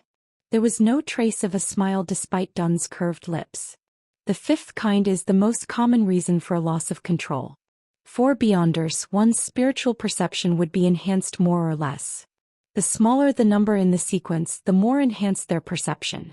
Therefore, they would hear what others cannot hear, see what others cannot see, and encounter things others would not encounter. They are constantly met with mysterious enticement and illusionary bewitchment. Once they are overstimulated or have greedy desires, they will slowly go down the path of losing control. As he spoke, Dunn looked straight at Klein, his gray pupils reflecting Klein's figure. His tone turned bleak as he said, the founder of the Nighthawks, Archbishop Chanis, once said, "We are guardians, but also a bunch of miserable wretches that are constantly fighting against dangers and madness." We are guardians, but also a bunch of miserable wretches that are constantly fighting against dangers and madness. The corridor outside the window was sealed, its walls ice cold. The room was illuminated with bright yellow lights. Dunn Smith's delivery echoed, sending blow after blow to Klein's heart. It left him temporarily at a loss for words. Dunn shook his head and smiled when he saw Klein silent. "Are you very disappointed? Beyonders are not like what you imagine them to be. We are always treading alongside danger. There is always a price to any gain." Klein recovered from his shock as he answered with a quivering voice. It was true that he never imagined that the halo extraordinariness and the inordinary aspects of a Beyonder would have such hidden threats. Perhaps it was only because he was hearing a description without witnessing it firsthand, and that he had been sucked into the vortex with a peculiar incident already befalling him. Klein soon brought his fear, uneasiness, worry, and apprehension under control. Of course, the thought of shrinking back was inevitable. It lingered around and refused to leave. Not bad. Very mature and rational. Dunn finished the last mouthful of coffee and added, "Also, Beyonders are not as powerful as you imagine them to be, especially a low-sequence Beyonder. Why would we use 1 to represent the highest grade and 9 the lowest? Isn't this against intuition and logic? The low sequence we often mention refers to a low grade or a high number. They are the starting point of the sequence chain." Alright, where was I? Yes, Beyonders are not as powerful as you imagine. A low-sequence Beyonder's power is no match for guns, much less cannons. They are just more fascinating and indefensible than firearms. If you have a chance to become a Beyonder in the future, you must consider what I said today carefully. Do not make a rash decision. Klein gave a self-deprecating smile. I don't even know when I will have the chance. He felt that he would not miss the opportunity if it presented itself to him. Consuming the wrong potion or a higher-ranked potion in the sequence could be mostly avoided. The major potential danger was the subtle influences the potions had and what he experienced from having heightened auditory and visual perceptions. For the former, he could draw on the experiences from generations of people before him. As long as he was not in a rush to advance himself and patiently grasped control over his powers, the chances of losing control were relatively low. Furthermore, he still had to resolve the potential problem that he currently faced. He had to understand the essence of mysticism and seek a way to transmigrate back. These were the underlying reasons for taking the first step. He did not aim for higher sequence spots. If it was easy to lose control, he could just forget about advancement, stay in his original sequence, and rely on knowledge to plan a way home. It was needless to elaborate on the potential risks. Back when Klein held the luck enhancement ritual, he was nearly driven crazy. The murmurings that nearly blew up his head were still fresh in his mind. They were not unavoidable by not becoming a Beyonder. Therefore, it was better to gain power that allowed him to defend himself. With this in mind, Klein felt that the pros clearly outweighed the cons. It made his thoughts of withdrawal almost disappear. Dunn picked up his pipe again as his gray eyes carried a smiling trace to them. I cannot give you an accurate answer on this, To become a Beyonder, firstly you must make enough contributions. Perhaps tomorrow or the day after, you would be able to interpret critical ancient documents. Maybe you would be able to give us valuable ideas for one of our cases. Secondly, it depends on the arrangements of the higher-ups. No one can be sure. Alright, I believe you should know quite a bit about Beyonders now. In the future, do not make a rash decision. Now, I'll introduce you to our Nighthawk team's civilian jobs. He stood up and walked to the door. He pointed in the opposite direction of Cheney's gate and said, "We have an accountant and someone else who is in charge of procuring necessities and collecting supplies handed out by the church and the police department while standing in as a carriage driver. They are professionals and do not need to take shifts so they can rest on weekends." The other 3 civilian staff are Roseanne, Brett, and Old Neil. Their jobs include attending to visitors, cleaning the rooms, and writing case files and inventory registration lists. They also guard the armory, storeroom, and the archives, strictly enforcing the registration should someone wish to enter, take out, or return an item. Each of them has 1 day off a week, other than Sundays. They negotiate among themselves on the arrangement of night shifts and rest days. So is my job scope the same as Roseanne and the rest? Klein swept away his thoughts about Beyonders and tried to clarify his job responsibilities. "No, there's no need. You are a professional," said Dunn with a smile. "You currently have 2 tasks. First, every morning or afternoon, go take a stroll outside. Focus on the various streets that lead from Welch's place to yours." "What?" Klein was dumbfounded. "What kind of job is this? Is that very professional?" Dunn inserted his hands into the pockets of his black windbreaker and said, "After you confirm that you have lost your memories, we will close the case on Welch and Naya. Similarly, that diary of the Antigonus family has vanished completely. We suspect that you brought it with you. You might have hidden it on your way home, which might be why we did not find any clues at your place. This is also likely the reason why you were not there and chose to commit suicide at home. Although you were mysteriously influenced and have forgotten this piece of memory, the human spirit and brain is very fascinating, so there might be residual traces. Daly might not be able to obtain them through her means as a medium, but it does not mean that they do not exist. Perhaps you will feel a sense of déjà vu at a familiar and critical spot. That is what we wish to obtain." "Got it." Klein was enlightened. The Nighthawk's deduction of the diary's location was indeed reasonable. He was the only one alive among the people involved. Only he had the time and motive to take the diary away and hide it on his way back. If you can find the diary this way, you will likely made enough of a contribution to become a Beyonder, encouraged Dunn, indirectly revealing the importance of the diary. "I hope." Klein nodded. Dunn changed the subject again. "Secondly, you get a day off every week. You can decide which day it is for now. When you are not outside, go to our armory and read the literature and canon books. This is a job for a professional historian. When you finish them all, you will have to begin taking shifts with Old Neil and the rest." "All right, no problem." Klein heaved a sigh of relief. This is not something too difficult. At this moment, Dunn turned his body halfway and pointed to the black outward swinging gates that was engraved with 7 sacred emblems. "This is Cheney's Gate. It is named after the creator of the modern Nighthawk system, Archbishop Cheney's. There is one under the central cathedral of every major city. It is guarded by formal Nighthawk members on rotation. Inside there are at least 2 keepers, who are sent by the church, as well as countless traps. You must not approach it under any circumstance. Otherwise, misfortune will befall you." "That sounds scary," Klein expressed his feelings. "The area inside is divided into a few zones.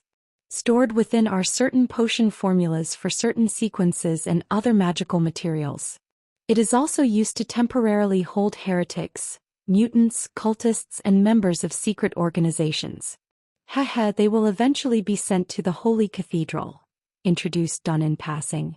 "Holy Cathedral, the headquarters of the Church of the Evernight Goddess located in the Winter County to the north of the kingdom. Cathedral of Serenity?" Klein nodded slightly as though he was pondering over the matter. "In addition, there are all sorts of classified documents and records inside. When you gain a higher clearance, you might have a chance of reading them." Dunn hesitated for a moment before adding, Behind the Chinese gate, there are also sealed artifacts in the basement. Sealed artifacts? Klein ruminated on the terms. It sounded like a specialized term. Some of the extraordinary items we gather and retrieve are just too important and magical. If they fall into the wrong hands, it would cause immense destruction. Therefore, we have to keep it strictly confidential and watch them carefully. Even we can only use it under special circumstances. Besides, with that said, Dunn paused for a moment before continuing. Besides, there are some things inside that are very special. They had certain living characteristics which can entice the keepers. It would influence the surroundings, attempt escape, and cause catastrophic outcomes. They have to be strictly controlled. How fascinating, commented Klein wistfully.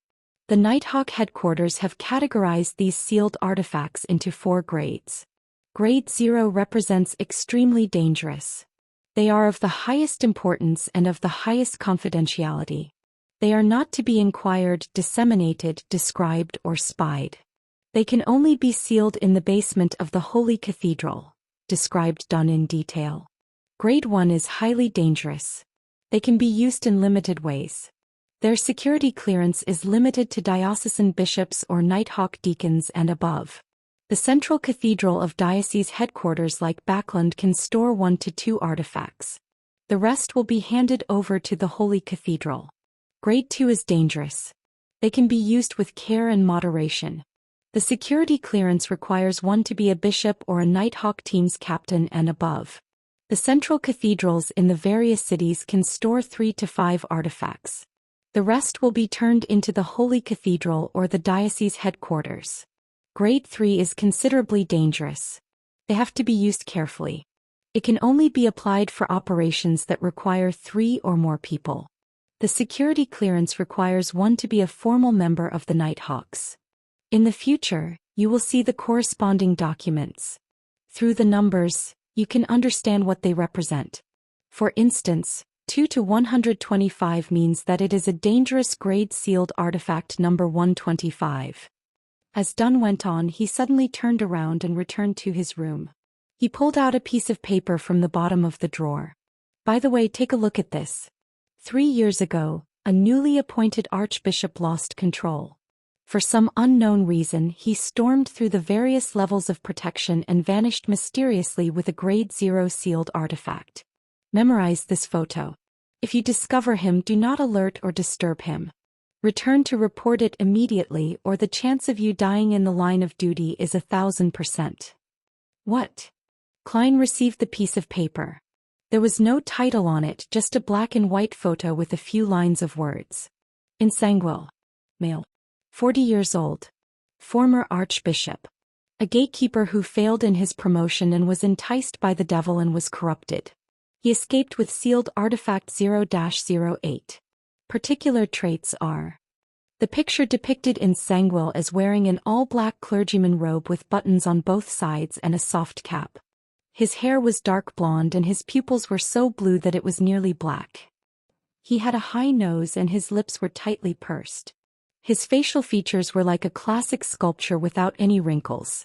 The most striking characteristic was that he was blind in one eye. The description of the corrupted is so detailed, but the only thing about the sealed artifact is its code name. Klein honestly offered his first impression. That's why it is at the highest security clearance.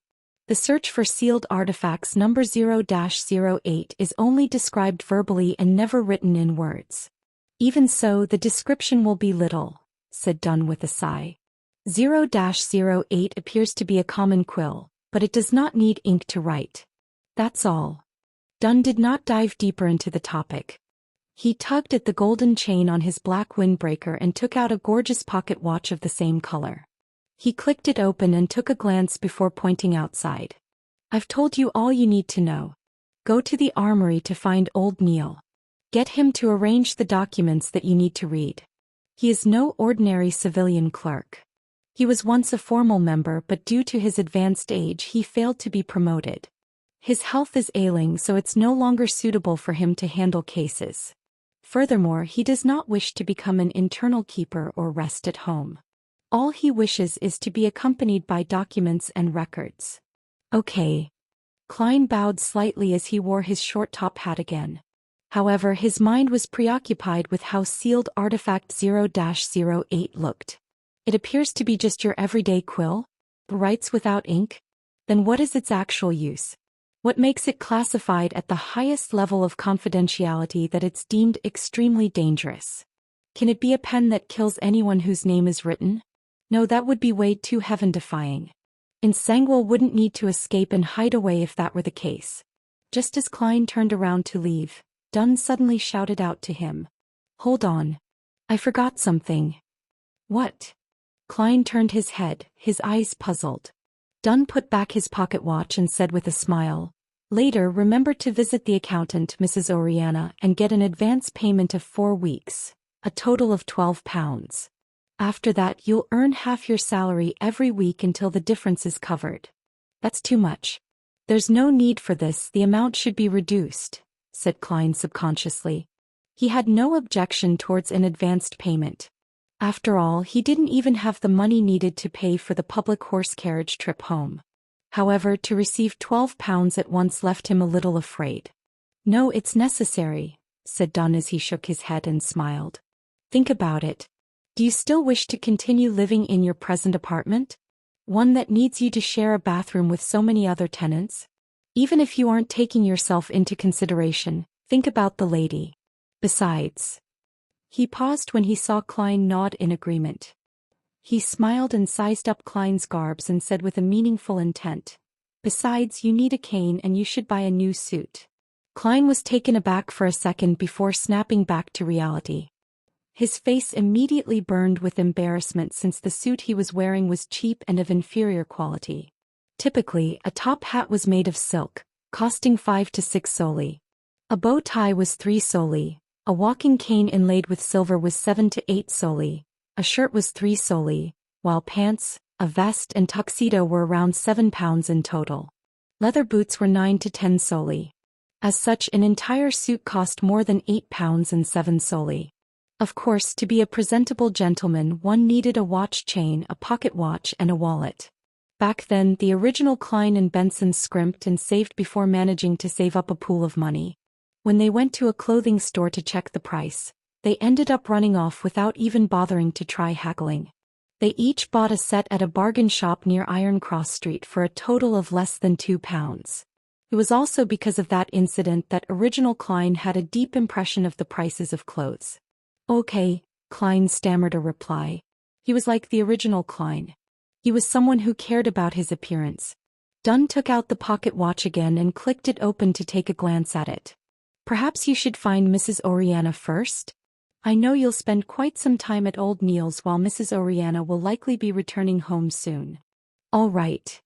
Klein was acutely aware of his state of poverty and did not object to it.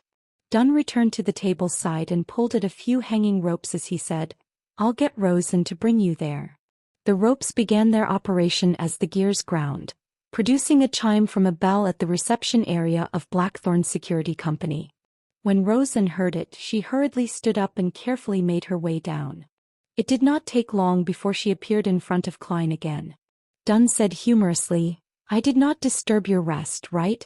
Oh, bring more Eddie to Mrs. Oriana. Rosen secretly curled her lips as she answered, happily. All right, Captain. Is that all? At that moment Klein blurted out in surprise. To get his advance payment from finance, isn't there a need to get an approval letter from the captain? Shouldn't you write something? So. Dunn returned with a question. I mean, don't I need your signature to claim an advance payment from Mrs. Oriana? Klein tried his best to use simple language. Oh no. There's no need. Rosen is enough proof. Dunn pointed at the brown-haired girl and gave a reply. Captain, it seems there's almost zero management of our finances. Klein resisted his urge to deliver a sarcastic comment before turning to leave the room with Rosen. At that moment he heard Dunn shout out again. Hold on. There's still another thing. Can we finish it all at once? Klein turned back with a smiling face. Yes. Dunn pressed at his temple and said, when you meet Old Neil, remember to collect 10 demon hunting bullets. Me? Demon hunting bullets? Klein returned in astonishment. Welch's revolver is still with you, right? There's no need for you to turn it in. Dunn inserted a single hand into his pocket and said, with the demon-hunting bullets, if you were to face within paranormal danger, you will be able to protect yourself. It will give you some courage at the very least. There's no need for you to add on the final sentence. Just as Klein was vexing over the problem, he answered without any hesitation, all right. I'll remember to do so. This will require me to write a formal document. Wait a moment. Dunn sat down and picked up the dark red fountain pen.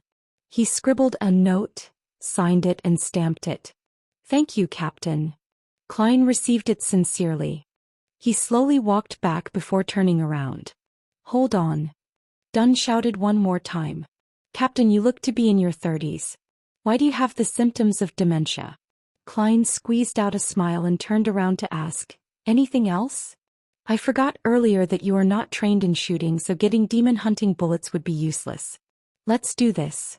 Collect 30 normal bullets every day. Take the opportunity when you are out to go to the street corner, the underground shooting range at number 3 Zetland Street. Most of it belongs to the police department, but there is one that is specially for us Nighthawks. Oh right, you also need to get a badge from Old Neil. Otherwise, you won't be able to enter the shooting range. Dunn smacked his forehead and took back the note from Klein. He then added the information and stamped it with another seal. A good marksman is produced by expending bullets. Do not think lightly of it. Dunn handed back Klein the modified note. Got it.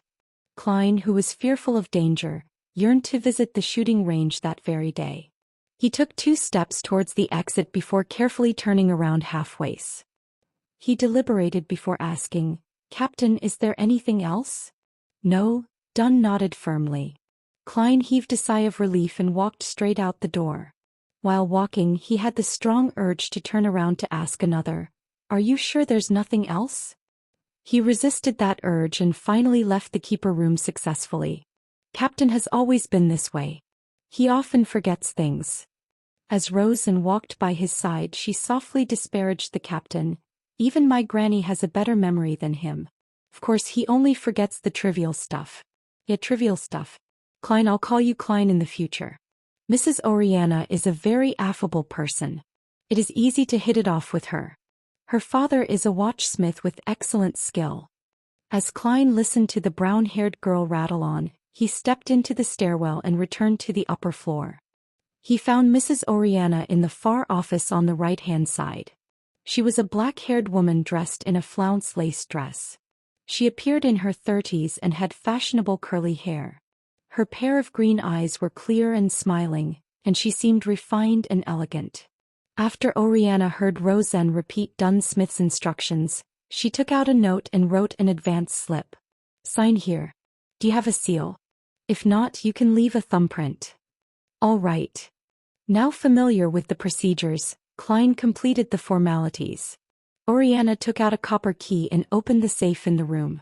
As she counted the pounds, she said with a smile, You are lucky. We have enough cash today. By the way, Klein, were you invited by Captain because you were involved in a paranormal activity and the fact that you have a specialty?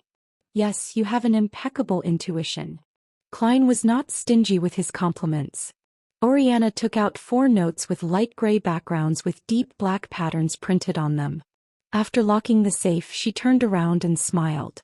That's because I had a similar experience too. Really? Klein showed an appropriate level of surprise. Do you know about the serial killer that sent Tingen City into a frenzy 16 years ago? Oriana handed over the 4 gold pounds to Klein. Yes. It's the one which had 5 girls killed consecutively. Some had their hearts and stomachs removed by that bloody butcher. My mother often used that matter to scare my sister when we were young, said Klein as he thought about it. He received the notes and discovered that 2 of them were in 5-pound denominations and 2 of them were in 1-pound denominations. All of them had a gray background and were inked in black. The 4 corners had complicated patterns and special ink to prevent counterfeiting. The former notes were slightly bigger, and in the middle of them was Lone Kingdom's 5th king, George III's direct ancestor Henry Augustus I. He wore a white hairband above his rotund face. His eyes were slender and he had an abnormally serious expression. However, Klein felt an indescribably sense of closeness to him. This was a £5 note. It's almost equal to 4 weeks of Benson's salary. In the middle of the £1 note was George III's father, the former king William Augustus VI. This mighty figure had a thick mustache and a firm gaze. While he was in power, he freed the lone kingdom from the shackles of the old order, allowing his nation to regain the pinnacle spot. They were all good kings. Klein could faintly smell the note's ink that elated and refreshed him. Yes, if the Nighthawks had not come in time, I would have been the 6th victim. Mrs. Oriana's tone still hinted at a sense of lingering fear despite the incident having happened more than 10 years ago. I heard that the serial killer, no, the butcher was a beyonder? Klein carefully folded the paper notes and placed it in an inner pocket of his suit. Then he patted the area a few times to confirm it was there. Yes. Mrs. Oriana gave a firm nod. He had killed even more before that. The reason why he was captured was because he was preparing a ritual for the devil. No wonder he wanted different organs. Sorry, Mrs. Oriana, for making you recall such unpleasant memories, said Klein sincerely. Oriana smiled. I'm no longer afraid. I was studying accountancy in business school back then. After that incident, I've been here ever since. All right, I'll stop keeping you from what you should do. You still need to head to Old Neil's. Goodbye, Mrs. Oriana. Klein took off his hat and bowed before leaving the office. Before he went downstairs, he could not help but pat his inner pocket to make sure the £12 was still there. He did a turn at a cross junction and headed right. It did not take him long to see a half-closed iron door. Knock, knock, knock. While he knocked, an aged voice sounded from inside. Come in. Klein pushed open the metal door and discovered a cramped room which only allowed for a desk and 2 chairs. There was a tightly locked iron door inside the room, and behind the desk was a hoary elder dressed in a class black robe. He was reading a few yellowed pages from a book with the illumination of a gas lamp. He raised his head and looked at the door. Are you Klein Moretti? Rosen said you were very polite when she came over a while ago. Miss Rosen is really a friendly person. Good afternoon, Mr. Neil. Klein took off his hat as a gesture of respect. Have a seat. Neil pointed to the silver tin can with complex flowery patterns on the table. Would you like a cup of hand-ground coffee? The wrinkles at the edge of his eyes and mouth were deeply recessed. His dark red pupils appeared slightly turbid. It doesn't seem like you drink coffee? Klein acutely noticed that Neil's porcelain cup was filled with clear water. Haha, it's a habit of mine. I do not drink coffee after 3 in the afternoon, Neil explained with a laugh. Why? Klein asked in passing. Neil held back his smile as he looked into Klein's eyes and said, I'm afraid that it would affect my sleep at night. It will make me hear the murmurings of the unknown existence. Klein was momentarily unable to answer him as he changed the subject. Mr. Neil, what documents and books should I read? As he spoke, he took out the note written by Dunn. Anything that has to do with history or are complicated and incomplete. To be honest, I have always been trying to learn, but all I can achieve is a rudimentary grasp. It's just too troublesome for the other material such as people's diaries, contemporary books, epitaphs, etc., lamented Neil. For example, the things I have here require more detailed historical records to determine the exact content. Why? Klein turned confused. Neil pointed to a few yellowed pages in front of him. These are from Roselle Gustav's lost diary before his death. In order to keep things secret, he used strange symbols he invented to take records. Emperor Roselle? The Transmigration Senior? Klein was taken aback as he immediately listened attentively. Many people believe that he did not truly die, but instead became a hidden god. Therefore, cults which revere him have always been holding various rituals to attempt at gaining power. We will occasionally encounter such incidents and obtain a few original or duplicated copies of the diary, Neil said with a shake of his head. Till date, no one has been able to decipher the special symbol's true meaning. Therefore, the Holy Cathedral has permitted us to keep copies for research, hoping that it would bring them a pleasant surprise. With that said, Neil revealed a smug smile. I have already deciphered a few symbols and have confirmed that they represent numbers. Look at what I discovered. It's actually a diary. Yes, I wish to use history from different periods, especially events that revolved around the emperor. By comparing those records to the ones written in the diary for the corresponding day, I can try to interpret more of the symbols. That's the mind of a genius, right? The old gentleman with white hair and deep wrinkles looked at Klein with bright eyes. Klein nodded in agreement. Yes. Haha, you can also take a look at it. Tomorrow, you will have to help me with this diary. Neil pushed the few yellowed pages towards Klein. Klein turned them around and took a glance at them, but it immediately stunned him. Although the symbols had been copied in terribly ugly fashion, to the point of looking a little distorted, there was no way he could be mistaken. This was because they were words he was most familiar with. Chinese. And it's F*** King simplified Chinese.